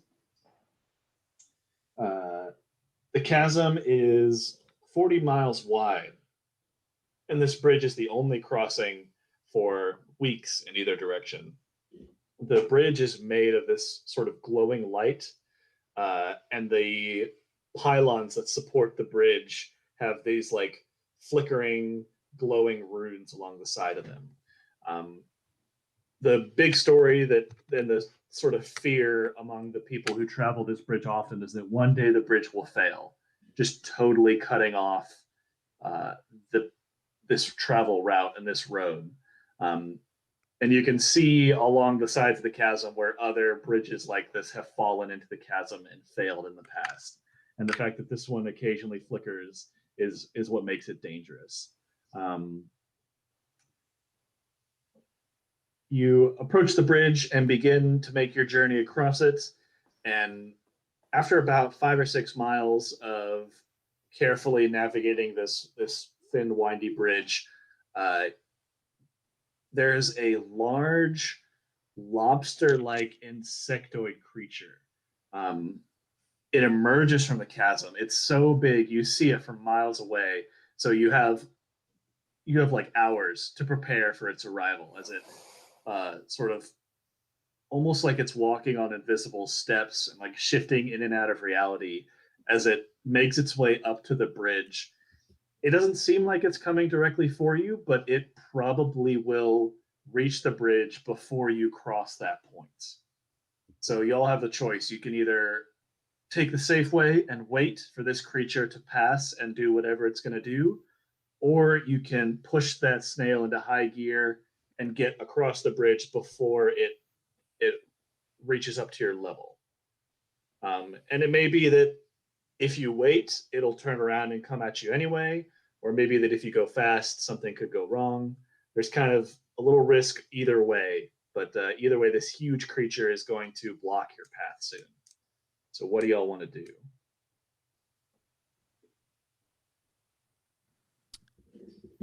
Since it's at a distance, I would default to Archie's instincts here. I'm sorry, my internet cut out a little bit there. What were the options? Yeah, so this giant insect-like, crab-like creature, I said lobster, insect-like lobster, is sort of floating / flying up to the bridge, and y'all can either kick the snail into high gear and cross before it intersects with the bridge, or you can stop right now and wait for it to pass. But Archibald probably has the best eyes too of any of the group. Yeah. I'm gonna say, let's kick it into high gear, cross the bridge before it gets there. It seems like it's coming for us. Me and Darla can start shooting at it. All right. What does it look like to kick the snail into high gear? So, well, I'm gonna ask Ben. Do we have any special beans that might make a snail go real fast? I should check. And I kind of go through the vats, and they have like little labels on them, and I go, okay, here it is. And the vat says just like Fast and Furious. Here we go.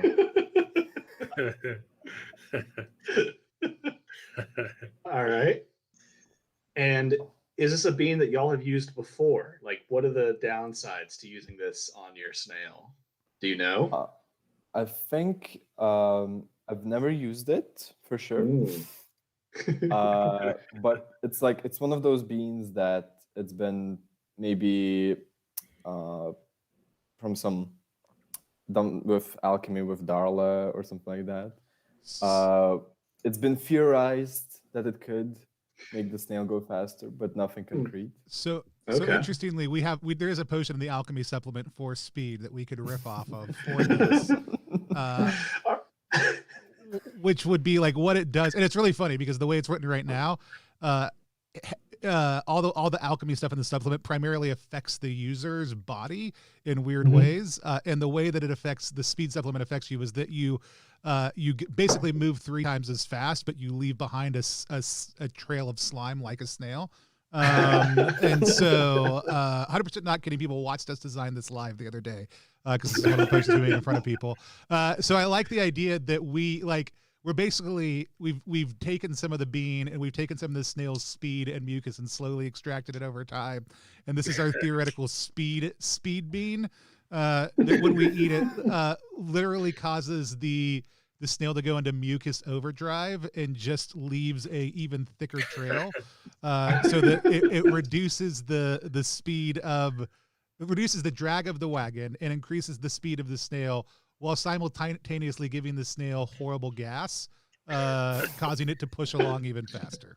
I have a quick question about that. Scientifically, how much mucus does a snail produce? Look, we're not playing So You've Been Thrown Down a Well by Madeline Ember. I don't have mucus stats readily available in the source material. So this is I like the idea of overdriving the mucus. My Looney Tunes idea was that the snail rolls its shell like a wheel and goes really fast. I mean, I'm down for that also too. I don't even have a problem. I think they can maybe the shell mucus is up. Like mucus comes out everywhere, and then it goes into roll mode. So it's no longer just on the bottom. It's mucus it's snail mucus everywhere.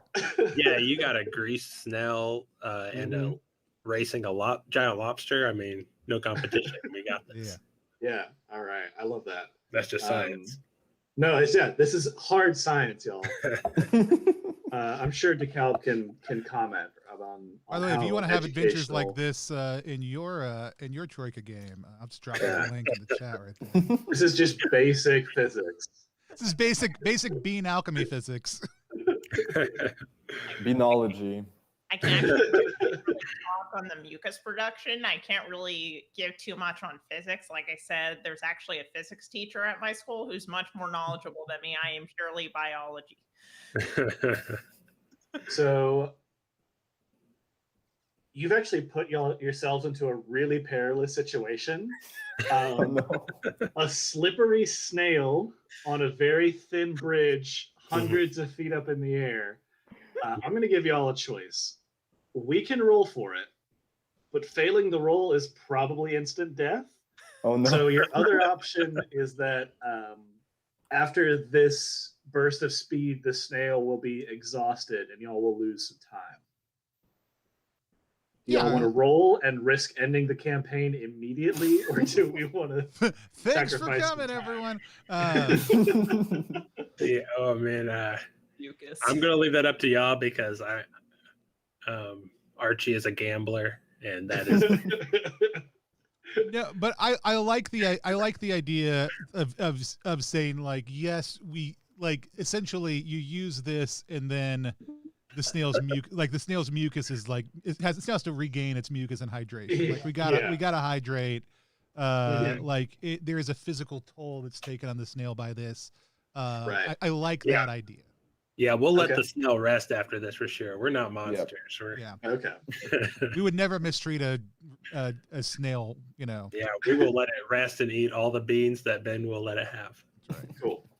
Yeah, I just don't want us to roll and then die horribly because this is really, really dangerous. It's a very difficult situation. So yeah, y'all juice up the snail with the bean and alchemy formula that you've prepared for this occasion. You've been waiting for this moment. And the poor snail goes into overdrive and y'all cover the bridge in this sticky slime and make incredible time. You speed through the last like 20 miles just like that. And by the time this lobster creature passes over, y'all are already you're on the other side, safe and sound. And the snail, like a wheel that has been cut loose, it eventually stops and like rolls and like sits and does not move for about 3 or 4. Well, I'll roll dice. We'll have some kind of roll. We'll see how many days this takes us. 2 days. All right. So let's see. It was 41 days after the competition. It was 2 weeks to get to. Gosh, I have to use a calculator because my math is bad. I like the idea that this was a retired postal snail, and that Calb got this one for us. Vic, what's the snail's name? Lucius Slickmore. No, Slickmore. Yes, Lucius Slickmore. Lucius. All right. Love it. All right. So y'all have gotten on the other side of the dead bridge. You've got 2 weeks to the endless houses, and you've got 25 days left. So you've got about 4 days of wiggle room before you run out of time to meet the Great Observer. How far away is the Forest of Meat? Forest of Meat from here, that'd probably be a 3-week journey. Okay. There's not a direct line. You'd have to. Yeah, We'd have to cross over. Okay. Which it might be worth it. Maybe y'all can pull it off. So the Observer usually appears in the Black City, but if you all find something incredible, maybe you can convince him to appear where you are. I think that's an option. It's never been done before, though. What is on the road past the endless houses? What's the next? After stop? that, it leads directly to the Black City. Okay. Yep. Here, I'll share the map real quick just so y'all can see. Does anyone know the Great Observer's dietary preferences? Like, the concoction. Who I don't- doesn't so like that's- beans? We got beans. I mean, the You wanna reality summon is the best chili one. con carne of the ancients exist in a place between meat and vegetable. And some people say it exists in a place beyond meat and vegetable. It's the third ingredient. The secret third ingredient is chili con carne beyond. And so. Yep. So y'all can see past the dead bridge. There's 2 weeks to the endless houses, and then 1 more week to the Black City. Yep. But All right, so that's great. We made it past the dead bridge. This your snail Lucius is going to take a break for a little bit, and then we will. Why don't we take another 5-minute break, Sounds and good. then we'll pick up the next leg of the journey. So we're playing Okay. Troika Ultraviolet's Grassland. By the way, if you have not yet, David's website is right below us. If you're interested in Troika, if you're interested in a lot of other stuff, go check that out. Technical Grimoire. It's absolutely phenomenal. You can also type !David into the chat, and it'll bring up a link to his site. Yeah, But it we're is gonna be back an amazing in website. just 5 minutes also too. Feel free, stick around, share it with another person. We did get up to 36 people at one point on stream, so you only are 2/3, and I'll give you the total number of people who tuned in over the entire stream afterwards. Maybe we'll hit 100 total. David really wants to hit that 100 mark. But yeah, we'll be back. If you haven't yet, hit follow, type an ! Get purple for a chance to win some amazing things. We're also at the end going to announce who the winner to our Great Golden Barge giveaway for TroikaFest is. That formal announcement will be tomorrow, but since you're here with us on stream, you get a chance to. It's been an awesome week here at TroikaFest. We'll be back in just 1 second to play some more Ultraviolet Grassland Troika.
All right, if you're out there hanging out during the break, this is Tony. Love to hear whatever platform you're watching on. If you've got a chance to play Troika for the first time this week, read Troika for the first time this week, make something for Troika for the first time this week, I would love to hear about it. Tell me if you've been hanging out for TroikaFest all week long.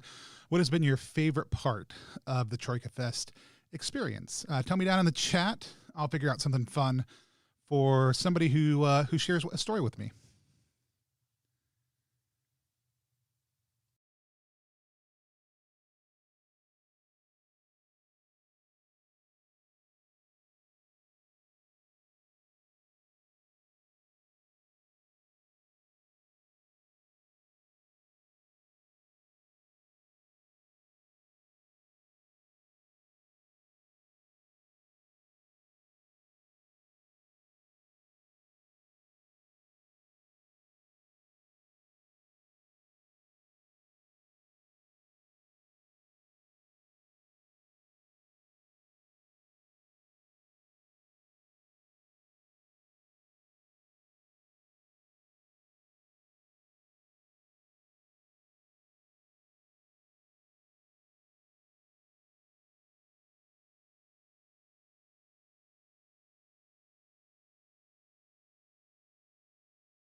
So Moreware says, I've been really enjoying seeing everyone's submissions to the TroikaFest Jam. It's really inspiring for trying to make my own stuff seriously for the first time. Yeah, Moreware, it's been really cool to see you in the chat talking about the Jam stuff. I've seen some really amazing projects go up. I also love hearing people saying, I really wish this existed for Troika. And then other people saying, well, why don't you make it for the Jam? And people saying, well, you know what? I think I will. And so that's been an absolute blast to just kind of see people do it. Grez says, it's been awesome. I've run a couple Troika games in the past, but this week has been my first opportunity to play. I love that. Our channel exists in a lot of ways for forever GMs to be able to escape the fate of being a forever GM. So that's awesome. I just convinced designers and other cool people to come run stuff for us. Vic was making that same comment to me earlier that they're the forever GM. And so I love when Vic gets to come on and play with us.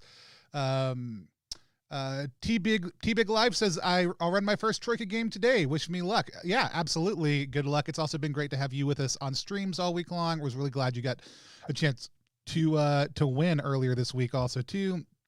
Riley says, favorite TroikaFest moments have been seeing all the newcomers to the game and creating Troika content, enjoying themselves so immensely. Love seeing more players and more creators. Absolutely love that. If you guys really enjoyed TroikaFest, if you have any feedback, just hit me up at +1EXP or any way that you know to contact me. I'll take it in however we want to. I don't know that we're going to have a formal review process, but I would love to get your feedback. We got some great feedback during the course of the week, but we'll be thinking about how we do Fest better in the future, whether that's TroikaFest or other game festivals. I wish Game Did had X. Well, try writing it. It's been a thing that you've been talking about for 2 years. ETB Tilted. Yeah, that's Alchemy is the one thing I felt like was missing from Troika, and that's why I'm making Alchemy.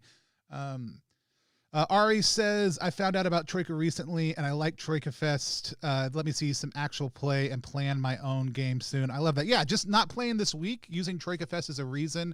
Like this is the fest proper, but there's going to be stuff happening around TroikaFest through the end of the month. We'll have videos coming out. We'll have feedback. I'll be sharing some people's stories. I really would love if you have these same things you've been doing, even if you just cut and paste it and go tweet it out and then just tag me and use the hashtag TroikaFest about what's been good this week. I love that. We'll do kind of a mega thread later this week for some gathered feedback and other stuff, but I would just love for people out there to know that it's been fun. Spells and Troika scare me. Not going to lie. The chance of terrible backfire is awesome. Oh, that's Vic. I was like, who said that? That's awesome. I'll unmute y'all. Nobody can see us still, but I'll unmute y'all also too. I've just been vamping. Vic, tell me more about that. I feel as though one of the things, especially when Ben tried to go for that spell, I was like, oof, what's gonna happen with this? Because anytime I look through like the spells in the book, I'm just like, this could go terribly. I can't think of anything off the top of my head, but the way that they just balance a lot of the spells in it, I find very, very interesting. Well, and the concept of the oops table also. So one of the other ways we bounced out alchemy with spells is there's basically 2 opportunities for oops. There's the opportunity when you make it, and then anytime you consume it, which actually I guess I didn't roll before for the snail. Okay, I didn't boxcar. We're good. There's an oops table for consumption and an oops table for making, and so it's been a blast to just kind of mess around with some of those ideas. But then the oops potential increases every time you consume a new potion within 24 hours also.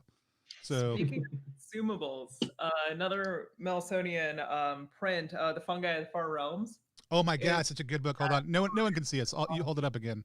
I'll put us. Ignore my bookmarks. Yeah. But when you're saying alchemy and consumables, it's such a good way of allowing any sort of rupture to happen internally and create some sense of survival. It ups the chances of it not backfiring in a way that might slow down just the RP. Right. And that's super exciting. One of the things, a couple of things we did with alchemy was there's a couple of special classes, and one is called the Internal Alchemist, and they basically just swallow all the ingredients. Like they don't mix anything. Their body is their lab, and so they don't need the equipment side of things in order to make potions. They can just make potions and just apply them to themselves. The other one's Field Alchemy, which doesn't require any time. You can just whip stuff together and be like, here, I've got alchemy, and so. Let's see. We've got Riley said, I've also fallen in love with literally every character that has showed up on the stream. Everyone has such rich, creative, entertaining characters, which is a major strength of the game and its players. And the best thing is, part of that's how we play it, but a big part of that is just like the way they are written is also such a great intro into here's a weird kind of conviction that this character has, and then I'm going to pick some things on top. One of the things I've been pretty committed to as we've been writing backgrounds is trying to end each one with a question mark, right? Like, what is the question this person is asking themselves as a way to tell the player, like, give the player permission to say, decide if this alchemical duelist, if their best days are behind them, right? Like, that's fine. They can be a washed up has-been, or are they in the prime of their, their alchemical dueling stuff, so.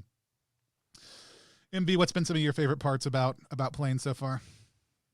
The chaos, people already said that, but I like when Troika uses the strongest part, which is the randomness of character backgrounds. They can be from anywhere, doing anything, and still like having one goal and doing one thing. Which to me is like it's beautiful. Yeah, you got to play with Chris ran your game yesterday, but you got to play with Richard and Chris and some other folks. And y'all were, I couldn't tell whether you were mathematicians trying to hunt down a wizard or wizards trying to hunt down a wizard. I came in a little late. Hunting down wizards. Yeah. And so, were you guys like math people who were anti-wizardry? I think we were just following one guy who just hated wizards. That was the idea. That's awesome. I was a jelly cube with no agenda, so it was a fun time. Yeah, I loved your you would say things when you were playing, and then because I wanted to create that con energy where some weirdo just walks up and stands next to your table and listens, and every time you make eye contact with him, it's just like. But doesn't if you're like, do you want to play? They're like, and you all know exactly who that person is, and I've been that person before. And so I just hopped into the room that y'all were playing in and got to listen for a little while. But it was every single, like, you would say something your character did, like you would talk for a little while, then you would stop and you just go.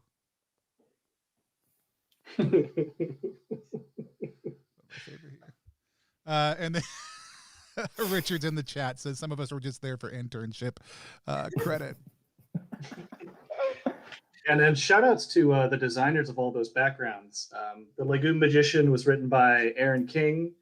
The Postal Enthusiast was written by Ian McDougall. And the Moonrat Fusilier was written by Axes and Orcs. Those are so good. And those are some great Troika creators. Actually, part of the Great Golden Barge giveaway is Aaron King's Troika Pogs. So there's a set of 3 different Troika Pogs. Also, I'll type it in a second, but if you go to ttrpg.link /tfpogs, or no, wait, sorry, Troika Pogs, then you will go straight to the link for this, but I'll type it in and drop it in a second. But it also comes with the Icy City Troika Edition issue 2 by Aaron King. I got to play Patchwork World, and there's actually, like, my secret favorite thing is ending up in other people's books. And one of the backgrounds in this book, it says, you cannot read it because the way my camera works, it says, inspired by Tony Vicendo right here, because it's called The Child from Over There. And my concept was that it was taken from Boy Meets World, that classic television show. At one point, there's a character, Minkus, who's very active as kind of a foil in the first few seasons. He's a nerdy, smart kid, and then he disappears all of a sudden. It's never addressed. And then the final year of high school, when you're not sure if the show is going to keep on going or not, Minkus shows back up for the last episode, and everybody's like, "Where have you been?" Because he's competing with Topanga for valedictorian because it's the final nerd off. And he goes, "Oh, I've been over there," and he just points slightly off the direction from where the camera is. And they all look over there and they go, "Oh, over there? We don't go over there," right? The concept being that they don't go off camera. And it was such a smart, dumb gag that has stuck with me all these years. And so I wanted to just play a character that was from over there, like was just a boy who was from over there and nobody goes over there, and over there is a different place that no one knows what is. And so that's the character I played, and that's what the character is based on. Now that I think of it, they actually mention that more than once on Boy Meets World. They do a couple fourth wall breaking things on Boy Meets World that are incredibly clever from a production standpoint that I just have an absolute blast with. It is a far better show than I feel like most people give it a lot of credit for. It's perfect. Here, I'm gonna drop all this in the chat.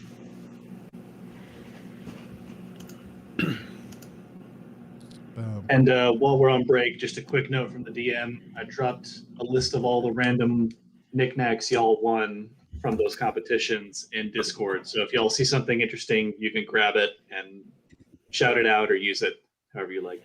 Cool. Oh, there's not a good way for me to do that here. Oh, it's because it's more than one thing. Yuck. Okay, so we've got a metaclassical porcelain and synthetic sinew neural whip, which does 1d8 of damage, which is really impressive from a Troika standpoint. It's the most powerful weapon. Furry synthetic skin saddlebag stuffed with ammunition or obsidian test tubes. Both of those things are very exciting. Emerald City chainsword, memorial brand or empty batteries. Dancing golden hamster in a silver cage, very intelligent, knows a secret deep road between two locations, or rare lard. Oh man, I do love rare lard. Polished carbon and electrum bardstone loaded with 256 sogs or bronze scalpels. Spider silk sack of cat food and tins, iron kitty brand or silver shot glasses. I do like the fact that we could find no location secret road between two locations, because we could, but that means we do have to go to the meat. You could go to the meat forest very quickly. That's true. And so,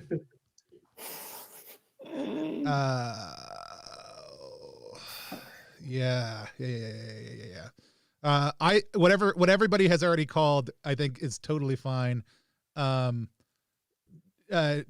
is there anything specifically in there that you it's in the Discord, it looks like your cup of tea? Let's see. I'll probably grab the saddlebags of ammunition. Yeah. I was gonna say the memorial brand could be like a stylized symbol you could add to your gun. Yeah, I'm gonna do that. I'm gonna go with that memorial brand. Well, I think if you want to take two things, I'll take the other two things, since we're the ones who actually competed. That feels right.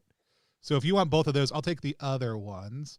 I don't know what I need a metaclassical porcelain and synthetic sinew neural whip for, but I could have one for sure. Our lives.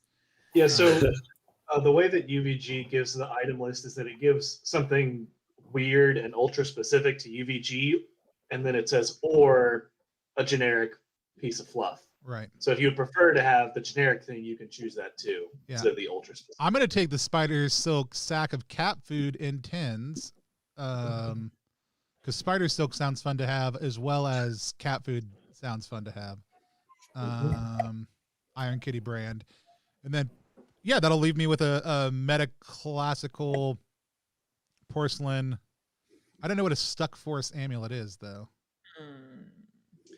So as the DM, I get to make it up. So I'm going to say that the Stuck Force amulet, when it is secured, whatever it's secured around is like frozen in time. Oh, that's way better for me. Then I'll take a Stuck Force amulet and some cat food. So you can put it on an enemy or wear it yourself, and they can't be harmed or injured. They're just frozen in time. I love that. Kind of like the affix spell in Troika. Yep. Same idea. Yeah. I'll take that amulet and some cat food then. All right. Now that we've divvied all that up.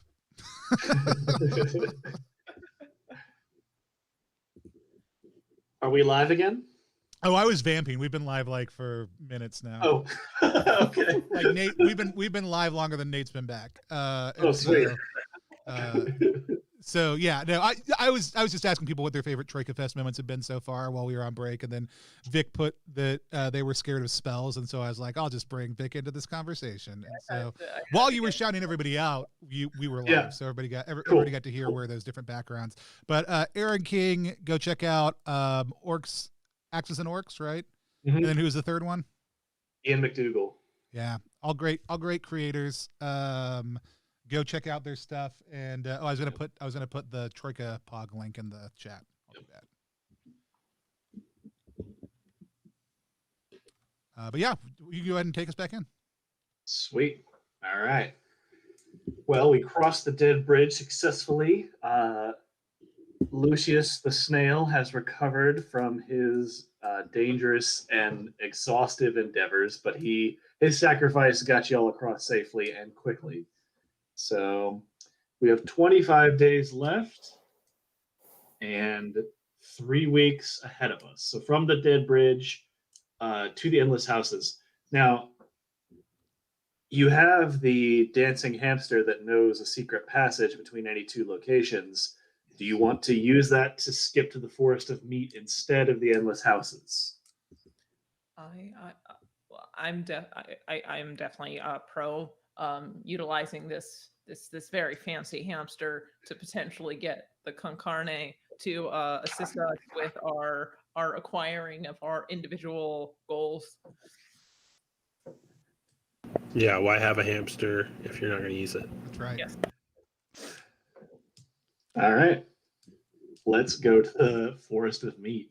So the hamster directs you to an underground river. You climb down the cavern, and then there's a small opening, and the snail can ride, can float, and your sled also floats on the water. And you ride this underground river, covering way more ground than you should be able to. You turn a 4-week trip into a 2-week trip, and in 14 days, you arrive at the Forest of Meat. This has the added benefit of avoiding most hostiles that would have troubled you along the surface. I'm going to roll an encounter, and if it doesn't make sense for an underground river, then you guys just scooch on by. Could be good or bad.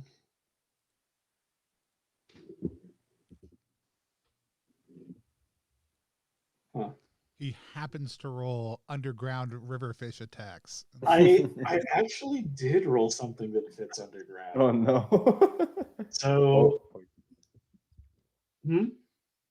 Oh no, we're just Go all ahead. terrified of what's going to happen. Okay.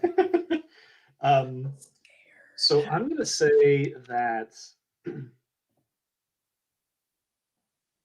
the danger of the Forest of Meat is that the meat grows like a tree, or like a vine, kind of, and it has more solid parts, and then the tasty, delicious meat grows on the edges. Again, if it gets too gross, please let me know. But this is what you wanted. I'm just providing what you asked. You wanted for. the meat. The Forest of Meat, the trees grow thicker and fleshier. The leaves begin to get more red and more like fat, and different kinds of mutated body parts as well can be seen on some of these trees, including claws and fangs and teeth and that kind of thing. A lot of the trees have this sort of bioluminescent glow that kind of gives things like an otherworldly shine and provides illumination at night. And as y'all are going along this underground river,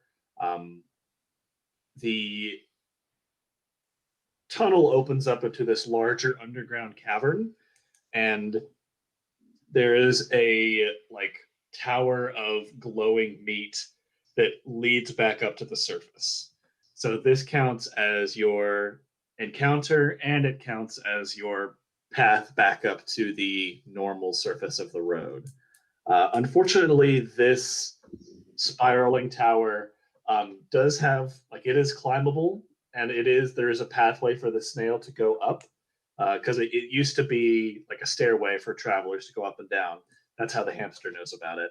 But now it's been overgrown with this glowy, gross meat with like random claws and fangs and stuff that will try and reach out and slash at you.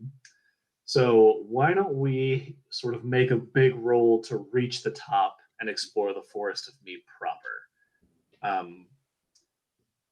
I guess the question is, you sort of have a couple options. You can like close up the wagon and hide and let the snail take the brunt of the claws and the attacks as it runs up the top.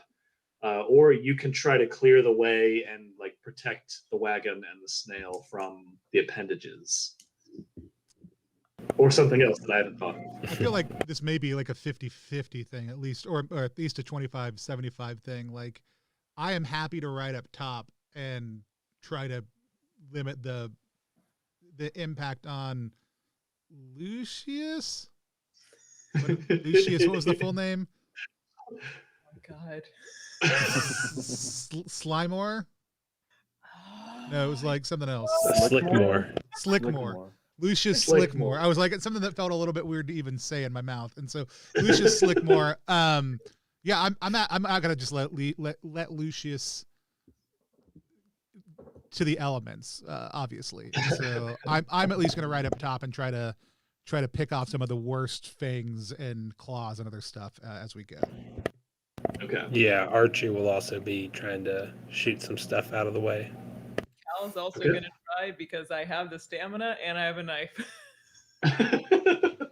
All right. I like the idea that the Kelb actually rides on top of Lucius and like cuts off anything that gets close. I will cook some baked beans. for after. Perfect. All right. Why don't you all make a skill check and we'll see how many successes we have between the three of y'all. Oh, nice. Oh, wait. I can cook beans. Well, so I wonder, Ben, if they're actually, if you want to like give Lucius a bean to help him go faster again, if that'd be worth the risk. How wide is kind of this staircase? This is a spiral thing? Yeah, it's like it used to be a spiral staircase that led back up to the top from this underground roadway, but now it's covered in these overgrown meat claws. So it's wide enough for your wagon and Lucius. Okay. Let me look at my dumb list of alchemical spells I have ready to go. And What bean can we conjure here? See if there's anything that seems like it would actually be helpful at this moment. If there's like a strengthening, or like we have a strength. There is a strength potion that is relatively well done. There is a glue potion and a grease potion also. The concept being, for the glue one, we could try to feed him a sticky bean and let him go up vertically, shortening our route instead of having to go around and around and around and around and around. And climb vertically up the tower. But yeah, strength and glue, I think, are the two that make the most sense here. Strength makes more sense than glue. To be honest. If we want to try to have a strength bean, I mean, we've certainly had the time to do that. Mm-hmm. I have a bean. Mm-hmm. I did not roll well enough for that to have been something that I contributed to alchemically. Well, I can say that can be Ben's contribution to this upcoming journey. Yeah. I can so now cook it. I mean, I rolled pretty well, so I have cooked a bean of strength. All right, and he gave it to Lucius. Excellent. So why don't the rest of y'all make a skill check, and let's see how many successes and how many failures we get. I have a suggestion. Yeah? To try to get my additional advanced skill involved. Could it be potentially argued that I am evaluating when I need to swing the knife towards the mouth? Are you calculating the shipping on the knife from here to here? No, I do have evaluate. So yeah. Oh, interesting. I wonder if that would work better for something like, I'm going to like put knives along the outside of the wagon to slash at stuff as I swing by. If like it's more about preparation. I like that principle. If only I had more than one knife. I think I've got actually a pitch for potentially how this could be helpful. Also, what if Sure. from the like you from your writing position are helping pick the best, like using it more like evaluating the best route. Like I'm a scout. If you were trying to deliver a package from the bottom of this thing to the top of this thing while riding a snail, what is you're evaluating what route would be the best route to take? That would even argue to be more so towards my actual postal trivia as well. But if we're going with evaluate, I agree. Yeah, I love that. I think that's great. Cool. Then Dig it. All right. I succeeded at that. 2 successes. Mhm. What about Darla? Darla did succeed in the shooting quite handily. And right. so Archibald? I had a successful fusel fighting roll. Excellent. All right. So wow, y'all kicked ass. That's awesome. So with DeKalb's preparation and planning and some navigation, Ben's beans, Darla's and Archibald's sharpshooting, you managed to guide the snail up the rotating tower, back up to the surface with minimal damage to Lucius and the wagon. Excellent work. That's rad.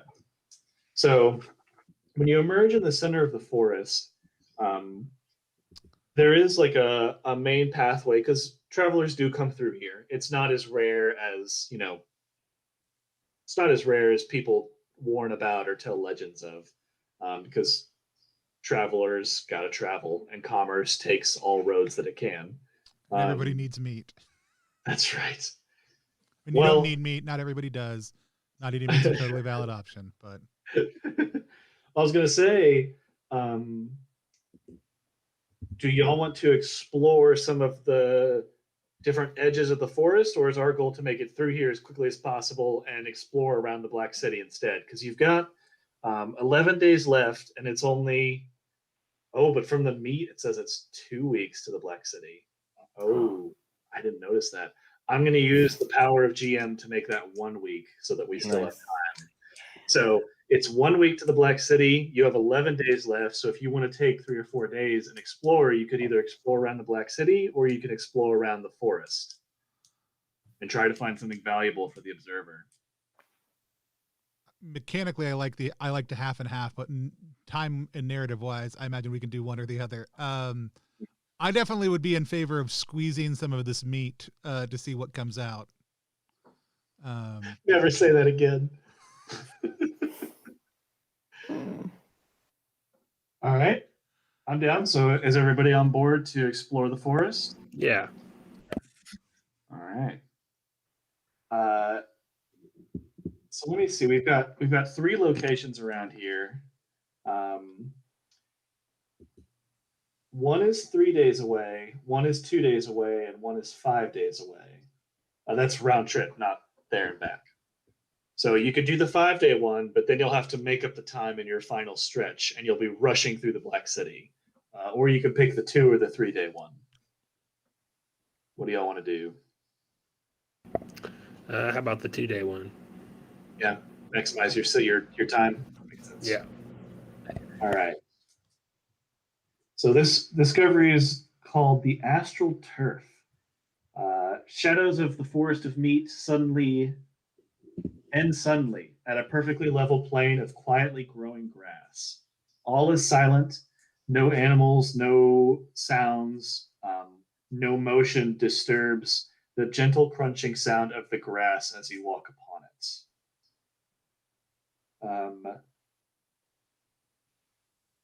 Y'all are overcome with sort of a calm, easy, peaceful feeling. It's not putting you to sleep, or it's not aggressive or noticeable, but it's enough to make you sort of like slow down a little bit and enjoy this feeling, especially after you've been walking through a forest of meat for a couple days. Being in a nice calm field is just peaceful and relaxing on its own. And the question is, how long do y'all want to spend here?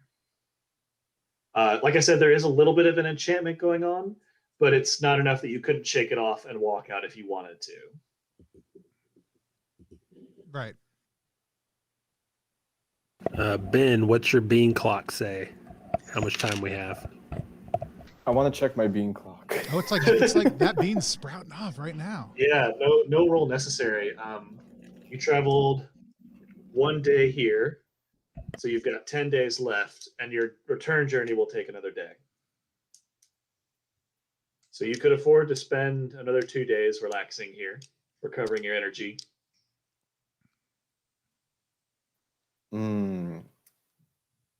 I wonder if I can do time magic with this bean. Maybe. One of the beans has a slot for slow. Yeah. What is you said it's like grass? It's like meat grass? No, so that's what's weird is that this is normal green grass, like a manicured lawn. Okay. It is bizarrely uniform and comfortable and like peaceful. And it's maybe a field that's maybe like a mile by a mile. So it's not endless, but it's pretty big. And all of the meat forest comes to a hard stop. It's like someone took a laser and just cut off all the meat and planted grass on the other side. So there's something bizarrely precise going on with this plot. We should plant some beans here, Ben. Like imagine what kind of beans would grow here. Like this might be how you grow the legendary chili con carne of the ancient beans. Feels like a trap. Ben, can you hear us? Max? Yep. Yeah, okay. Oh, okay. You want to grow some beans here? We do have beans to grow, so sure.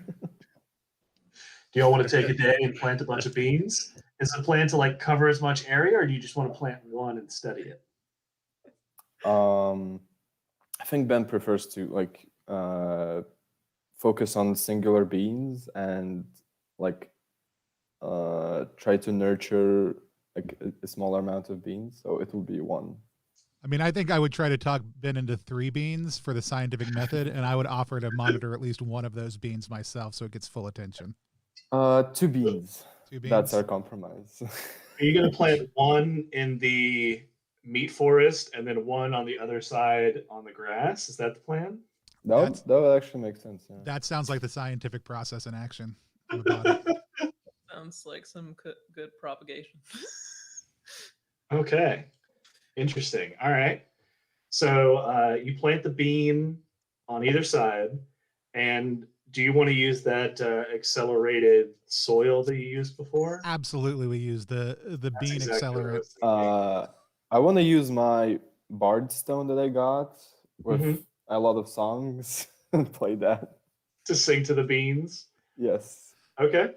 Yeah, why don't both of y'all roll to see how this bean planting experiment goes? I think the question is who's on which side? Which side did you plant a bean on, and which side did I plant a bean on?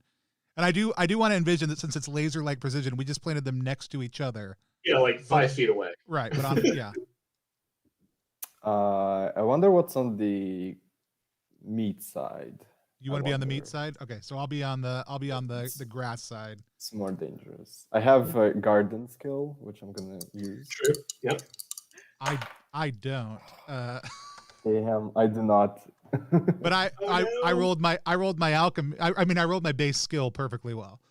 Good. And so I was gonna say you could use alchemy if you needed to, but yeah. Alchemy would have made it better, but not by much. And so yes, ETB tilted. We have bean accelerant. Who goes into the ultraviolet grasslands without it?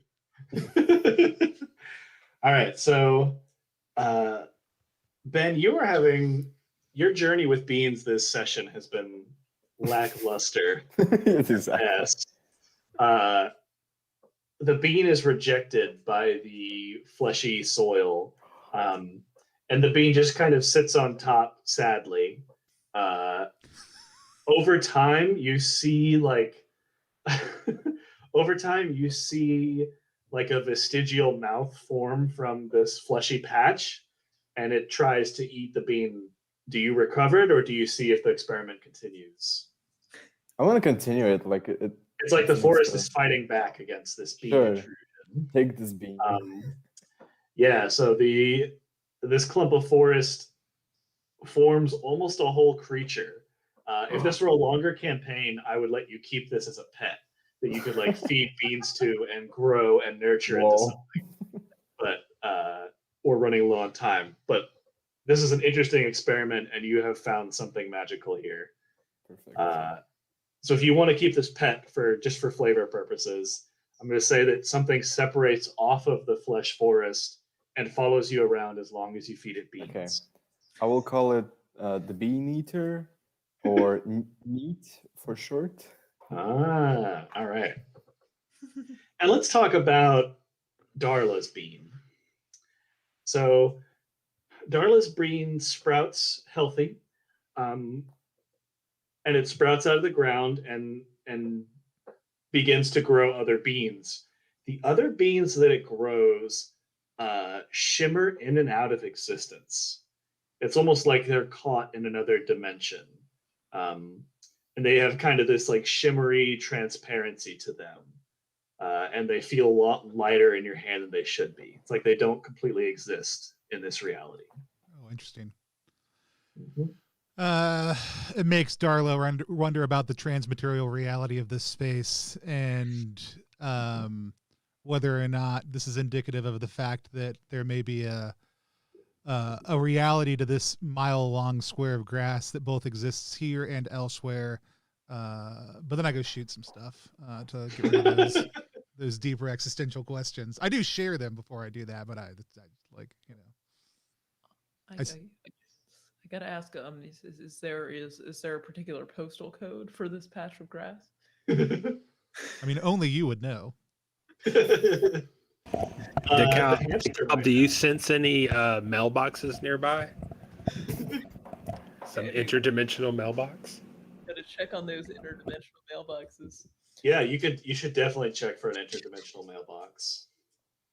Could send one heck of a letter. There's no, it's like that postal trivia is such a high stat. The first time I played Troika and have actually succeeded in roles in one of my yeah, no, I'm there. Okay. So yeah, actually, the insight that you realize is that the UVG uses magical postal boxes, hence the cursed mailman operator. You know, these are regulation magical postal boxes, and they use a little bit of transdimensionality in them as well to keep letters synced across the UVG and protected. This field is brimming with that same kind of energy. So it's not a postal box per se, but you get that same sort of flavor and smell as like this can transport stuff to other places. And this is some kind of portal. There's postal potential here. Quite. It's a postal pungence.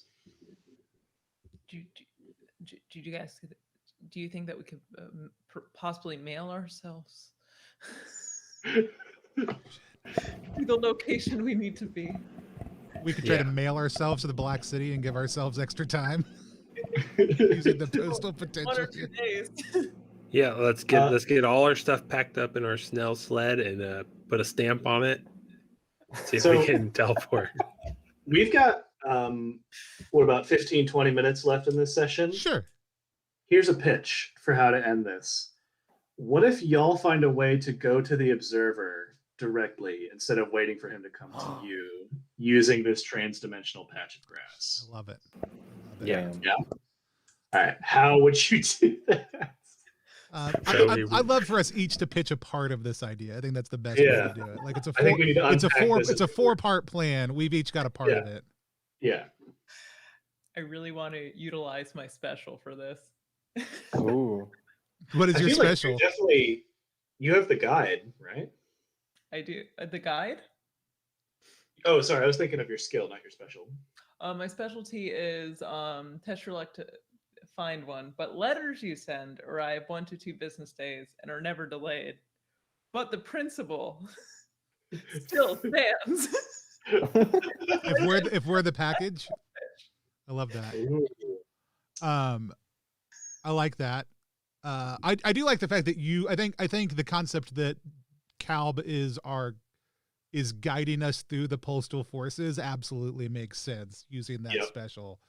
And the wagon is just a big box, y'all. Yeah. Well, yeah, I think we batten it down, right? Like we've also got all these extra logo because you can't have a hole in a package when you send it, right?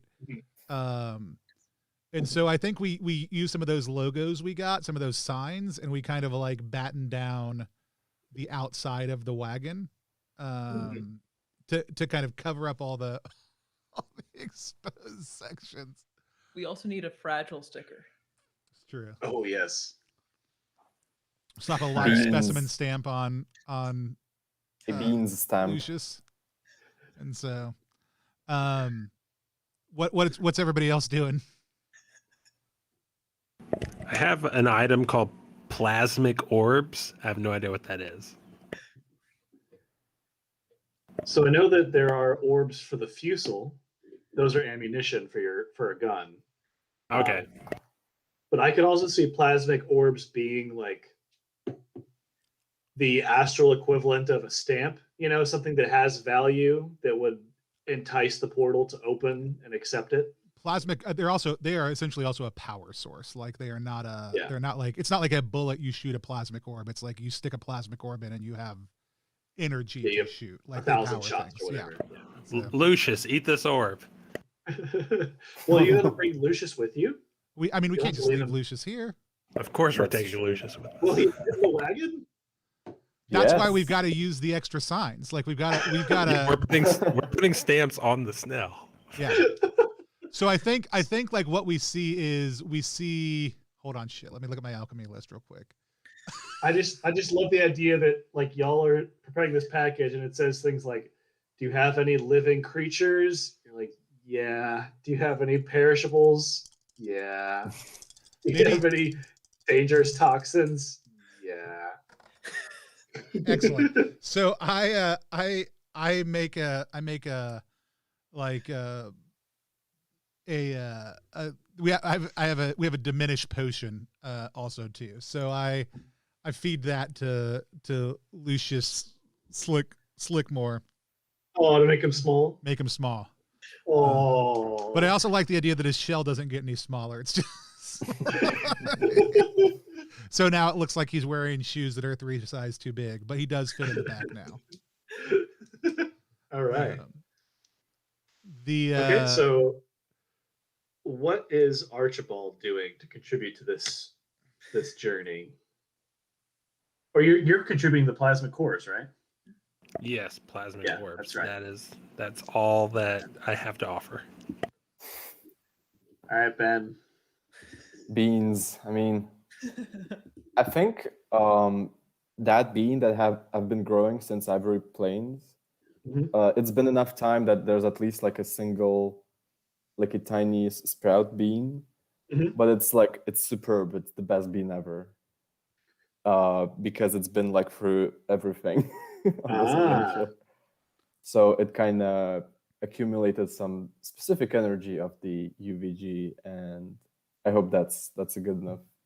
What if you mix that with the transdimensional beans we just grew? Yes. Journey beans mixed with transdimensional beans. Yeah. That gives you transdimensional journey. Perfect. Right. That's right. That's right. And if you grow the beans in the wagon, it makes the whole wagon a little bit more transdimensional. Yeah. All right. So we have a plan. And what are we going to offer to the observer? Or do we even need an offering now that we're going to him directly? I mean, we could cook. We could probably cook a real badass chili with beans from all sorts of different dimensions. Chili con carne of the ancients. We'll throw in some of Lucius's slime in there. This will be a one-of-a-kind chili. It was a legend. We're making it a reality. That's the thing. Wow. We're Some of that becoming, meat we're from becoming the meat ancients. forest. We made the legend. I am legend. Meat Chili from the con meat carne. forest, grass from the plains, beans, transdimensional beans. Mhm. Okay. The All right, the all right. real chili con carne was the beans you've collected along the way. So I think this is such a solid, foolproof plan. I don't know if it's worth rolling. I think we just need to like play it out and meet the observer.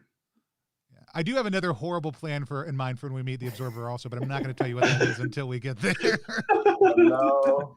Worst case scenario, if we get lost, we still have the hamster. So It's true. All Throw the right. hamster in the chili. So you all abandon your trip to the Black City and you spend the next 3 or 4 or 5 days packaging up the wagon, packaging up Lucius, and preparing this legendary chili con carne. Of the ancients. Right? Yes. Of the ancients, correct. Sorry. I forgot the most important subtitle of that subtitle. All right. So I feel like Archibald, you are the one with the actual power source. How do you initiate this journey? Like, do you shoot the wagon, or is there like you crack open the plasma core, or how do you kick things off? So I probably set a plasmic orb in front of us, and I shoot it to like explode it to like kick off the portal that we're trying to form. Oh, yeah. And then there's probably some alchemy involved that Darla handles, and some special beans involved, and then some kind of probably some esoteric stamp placement going on that we all play our parts, and we are on this cosmic postal journey. Yep. You enter the portal. You travel through the cosmic postal tubes that DeKalb is able to guide you through. All the different twists and turns and like splitting paths they are able to guide you through. It's a very Bill and Ted moment. Yes, exactly. And eventually you arrive at your destination. So the dimensional plane is kind of hard to describe using like our language because it is another dimension. And the purpose of the postal box was to keep your realities secure during this journey. So you arrive and you're deposited in front of the observer, but you don't get to see the surrounding environment or the observer itself. But the observer does decide to manifest inside your pocket reality in the wagon. So the observer appears before you as a tall humanoid figure with really long fingers and like multiple jointed elbows. They've got big black sunglasses and long black hair that like flows in an unseen, unfelt wind. And the observer has to bend down in like a lotus position to fit inside your little wagon because he's far too tall. And you just hear the equivalent of elevator music resonating inside your souls and your spirits as the observer waits for your sacrifice. Yeah, it's like soft improv jazz, How do you present the chili con carne of the ancients? Do we have just like a giant pot in the wagon? We have so many pots back there. Like it's not even like we have like the bean pot, the science bean pot, the alchemy bean pot, the alchemy pot, magic bean pot, the alchemy cooking pot, the magic bean pot. There's just a lot of pots back there. the Okay. breakfast pot, The the breakfast second pot. breakfast pot. And then our own personal individual pots. Oh, that's a good question. Is this a sacrifice that you're giving to the observer, or are you like sharing a meal with the observer as a group? Ooh, sharing a this meal like would be cool. Experience, or is this Oh. like a I'm getting a bowl of this cosmic chili con carne. Yeah. Sure. It's not really cosmic legendary chili con carne of the ancients unless it's shared amongst friends okay? and an So- interdimensional force. Right. So you set a table down. You all sit around on the ground with bowls. There's a big pot of chili in the middle. And the observer changes the music in the room. Instead of being this like sort of static, lifeless elevator type music, it becomes like friendlier and warmer. And the observer can't communicate directly because he's a ska. transdimensional being. Right. Ska. This is canon. Yes, exactly. But you get the sense the observer has been lonely. He only appears every 60 days. A stranger gives him something and then disappears. And y'all have provided, you've gone to the observer. First of all, you didn't like summon him from his plane. You went to him, you provided him a delicious meal, and you provided a sense of community and comfort. And this is the greatest gift the observer has received. There's like a sense of warmth and love and like thankfulness in the room.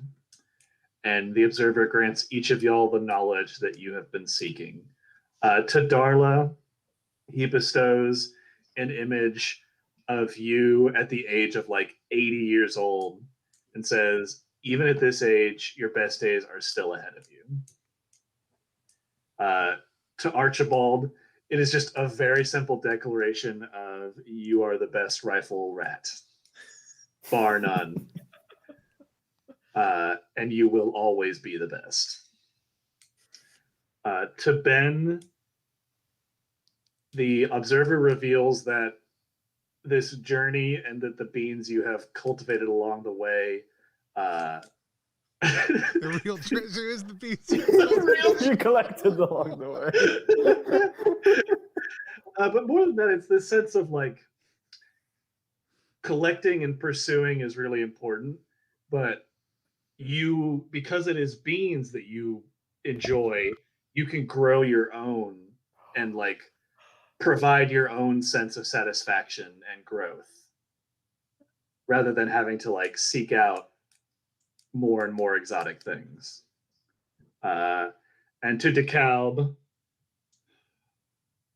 the observer basically shares this idea of why DeKalb got into stamp collecting in the first place before a lot of the obsession and anxiety set it in, of like the joy of traveling to new places, seeing new vistas, and gives you a couple hints about where there might be some very rare stamps, like flashes and images to keep you traveling. Because the observer thinks that the most important thing is that you keep pursuing and seeking more than like the stamps themselves.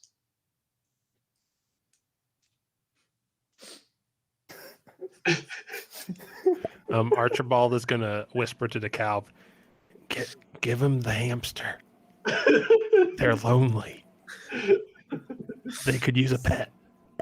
DeKalb just like takes out the hamster and like bows their head and raises the hamster up to meet the observer, saying nothing the entire time and even feigns eye contact. I might actually do that as well with Bean Eater. Mm-hmm. And I might pass Bean Eater with like a pouch of beans and like, this is what they eat. Bean Eater. Mm-hmm. Aww. Y'all giving the observer some pets to hold. That's awesome. But yeah, that sort of, the moment passes and the time you've shared is coming to an end, and the observer asks where you would like to be sent back to.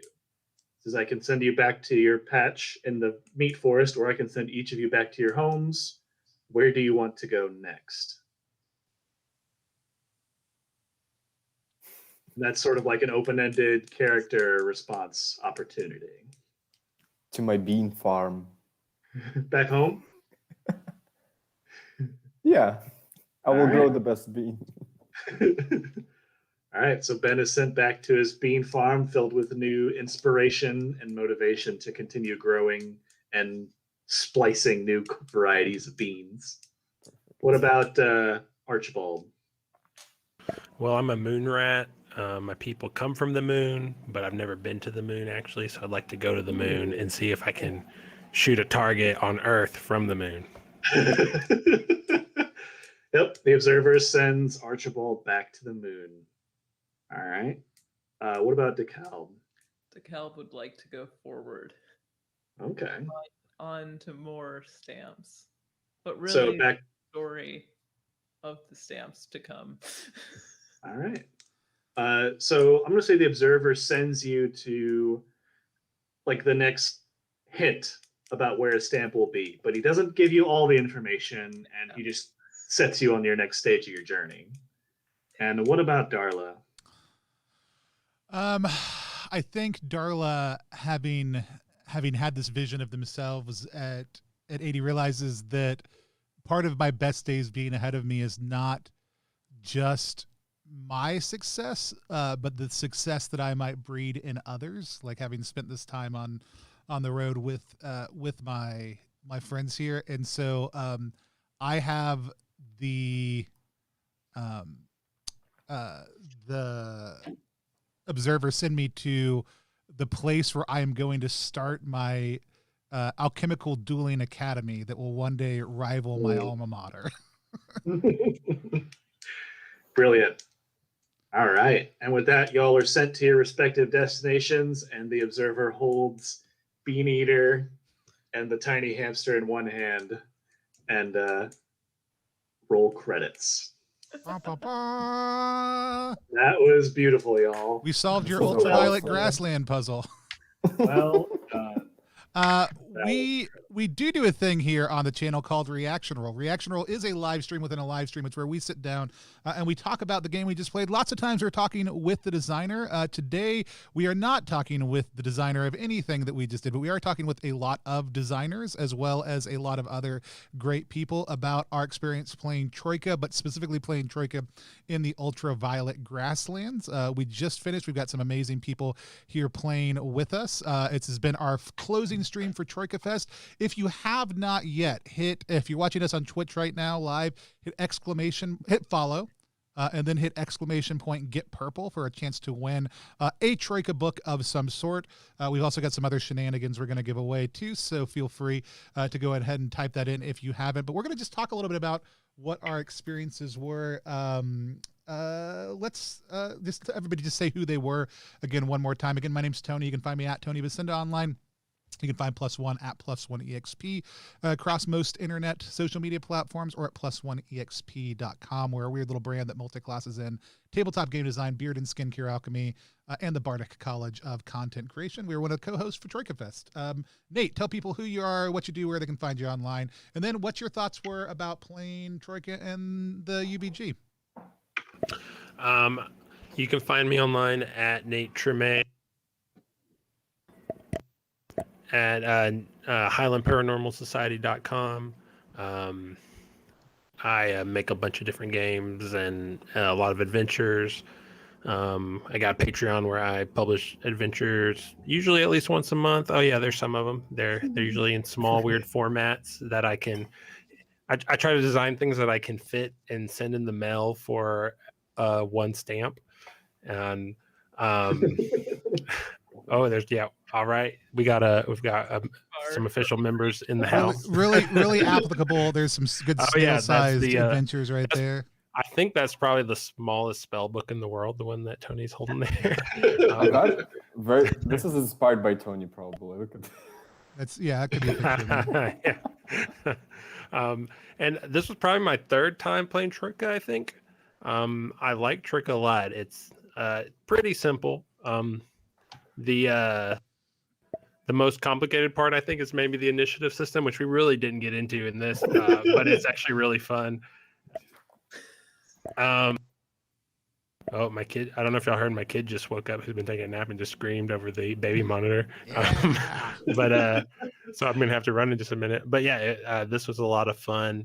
I think Troika is a very fun game. I love that there's so many backgrounds, and I love that David on his website has this generator. Every time I've played it, I've just like grabbed a random character from that, and so I didn't have to like worry about character creation. I just grab it and then just try to play along with whatever random thing I got.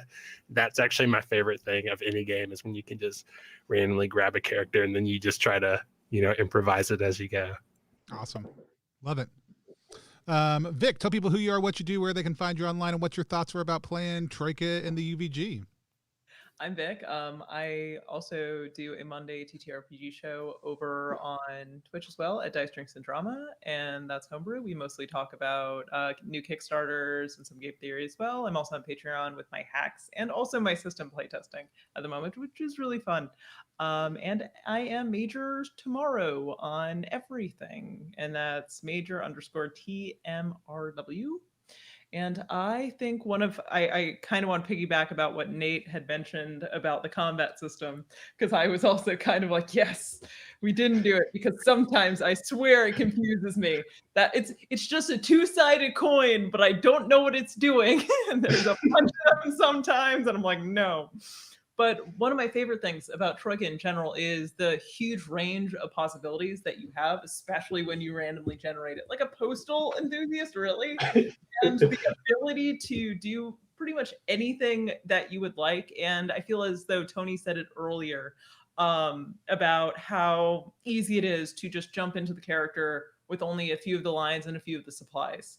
And I feel like a lot of OSRs work really well for that. But this one in particular, because you can just be ordinary. And the option to be ordinary in a game is such a wonderful, pleasant thing, especially when other people could easily be just getting some crazy supernatural thing as well. One of the first things that I rolled up, I believe, was like a werewolf that was in denial. And I was like, nope, too special for this today. It has to be ordinary. And I just kept rolling until something was like very, very mundane, but excitingly mundane. Yeah. I was a fishmonger the last time. I played Troika like 12 times at this point, I think. I haven't run it though. That's why I'm intimidated by the coins. Yeah. The coins intimidate me. I think Pebbles is. I think like a bag of tchotchkes or card deck is 100% the way to go. Yeah. So, if you're not familiar with the initiative system in Troika, it's one of the most swingy, fun initiative systems that you could possibly do. And actually, somebody was the other day was like, "Should I write a supplement of things that help you manipulate the stack?" And I was like, "That sounds like a blast. Do that. Like, why would you not?" Yeah. And I mean that positively too. I'm definitely not like, bah. Yay! Hello. So, I've been on streams before where everybody else brings their cute little babies on, and all my cute little babies are teenagers, and they were screaming earlier upstairs. I don't know what happened. But, awesome. MV, tell people about yourself, what you do, and what your thoughts are about playing Troika. Well, I do layout, design games, write stuff, I guess. You can find things at mvmv.itch.io and follow me at mayvisit on Twitter.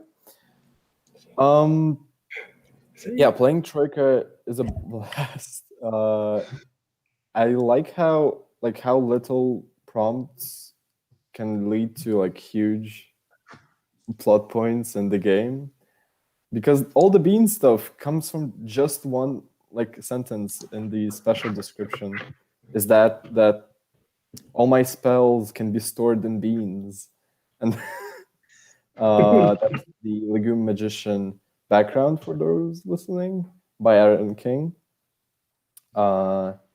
And yeah, all the bean lore, everything, it just comes from like one description, and I love that. Yeah, that's all I have to say. Yeah.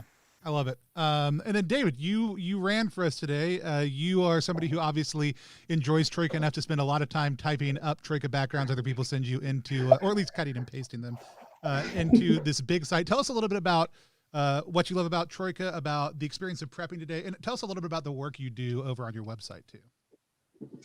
Sure. I am obsessed with games that are low prep and games that allow characters to grow in different ways. And honestly, the thing I like most about Troika is the skill system, about how you can learn a new skill, and whenever you fail at a skill, you get a little bit better at it. I think actually the official rules say when you succeed, you mark it. But I like the house rule so that when you fail, you mark it, so that every time you fail, you get a little bit better. But I just really like games that allow for that sort of flexible character capability. And Troika does a great job with it, especially with the backgrounds and like the special feature that some backgrounds have, sort of stuff that isn't quite a skill and isn't quite a possession. And that's kind of what led me to make the generators, because people were making such creative, brilliant backgrounds. I wanted to collect them and make sure other people could find them as easily as possible. And so everyone was generous enough to let me add their backgrounds to my little tool. And now I think we've got 344 up there, which is amazing. This community is so creative and so generous, and I really like that about it. Yeah. When we finish Divine Sublimation, I'll shoot you all that business also too. It's an absolutely phenomenal thing. Also, Vic was mentioning earlier the intimidation of the initiative system, but you've got a tracker on the site also too that makes that real easy too. So for Vic, but also for anybody else, we were prepping it to make sure it worked in case we got into combat, which then we decided promptly not to do. Once we got it, we're just going to make beans. It's going to be great. No, I absolutely love it. I also love digging through your stuff whenever I get a chance to. I had a blast playing Troika all week long. It was I jokingly kept on telling people, the TroikaFest journey started when Jarrett from the Moonlight Conspiracy was like, "Hey, do you want to have some Troika stuff on your stream?" I said, "Sure." I just never played it. I really love the system though. And then a couple days later, I was like, "Hey, what if we just ran a festival that was a decentralized event where people could play Troika for the first time?" Because I know a ton of people who own it and have never played it, or played it once and want to play it more, or who want to design something for it but don't know how. And apparently something that Jarrett does is just always say, "That's a great idea. You should do that," to anybody whenever they ask him something. And then it feels like you've got a partner in it when all of a sudden all you said is like, "That's a great idea." And it's all a long con, but help get me in touch with the folks at the Melsonian team. And now we did it. And so I basically was like, I've never played Troika, so if I'm going to, the rest of the world should also. And it was kind of a blast of a journey to be able to do that. I having played it this week, came to realize how much of the Troika mindset influenced my designing of Beards and Beyond. So my game, it's a D6 system, it's a lot of other things. And even when I was sitting down to decide, but something that you did really well, David, that I love about Troika and other OSR systems, but I think Troika does uniquely well. We kind of codified into this thing called a motif system, right? Which Swords Without Master and Worlds Without Master system use this also, but it's basically, but there's no mechanical crunch. We added mechanical crunch, but it's when backgrounds or players or someone else tells you something's important, just let that thing be important in your world, right? Like sitting down and being like, "Hey, because this person is a bean whisperer and this person is a duelist and this person is a postal enthusiast, beans and postal enthusiasts and shooting things and being an alchemy are now going to matter in your world.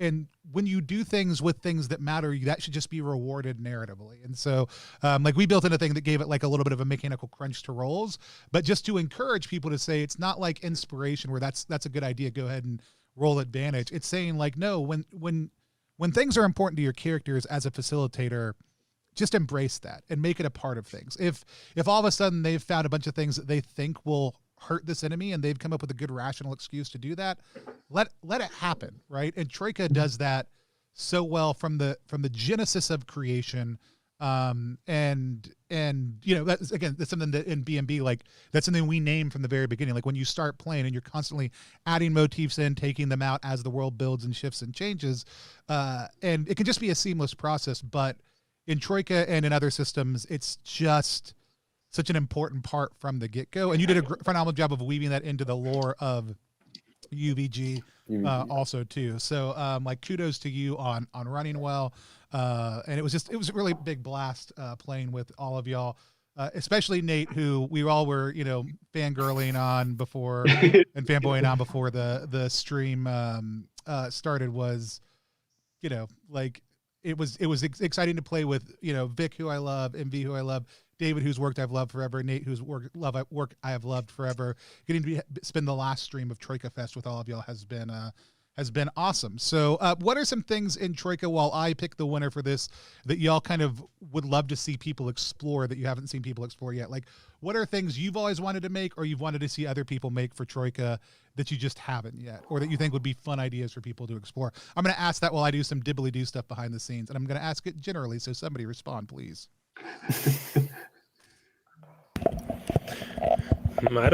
I really don't know, because I feel like every time I think of something I'm like, oh, that'd be cool in Troika. If you look for it, somebody's already done a background of it. True.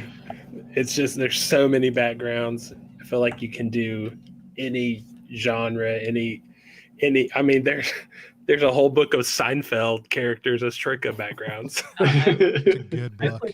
Peaks Troika. Do what?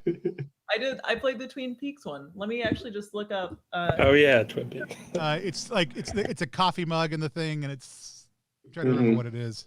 Yeah. Has Jared published a Frasier background book yet? I don't know if he has, but that's so good. And I think Jared did. It's coming if it hasn't. Yeah.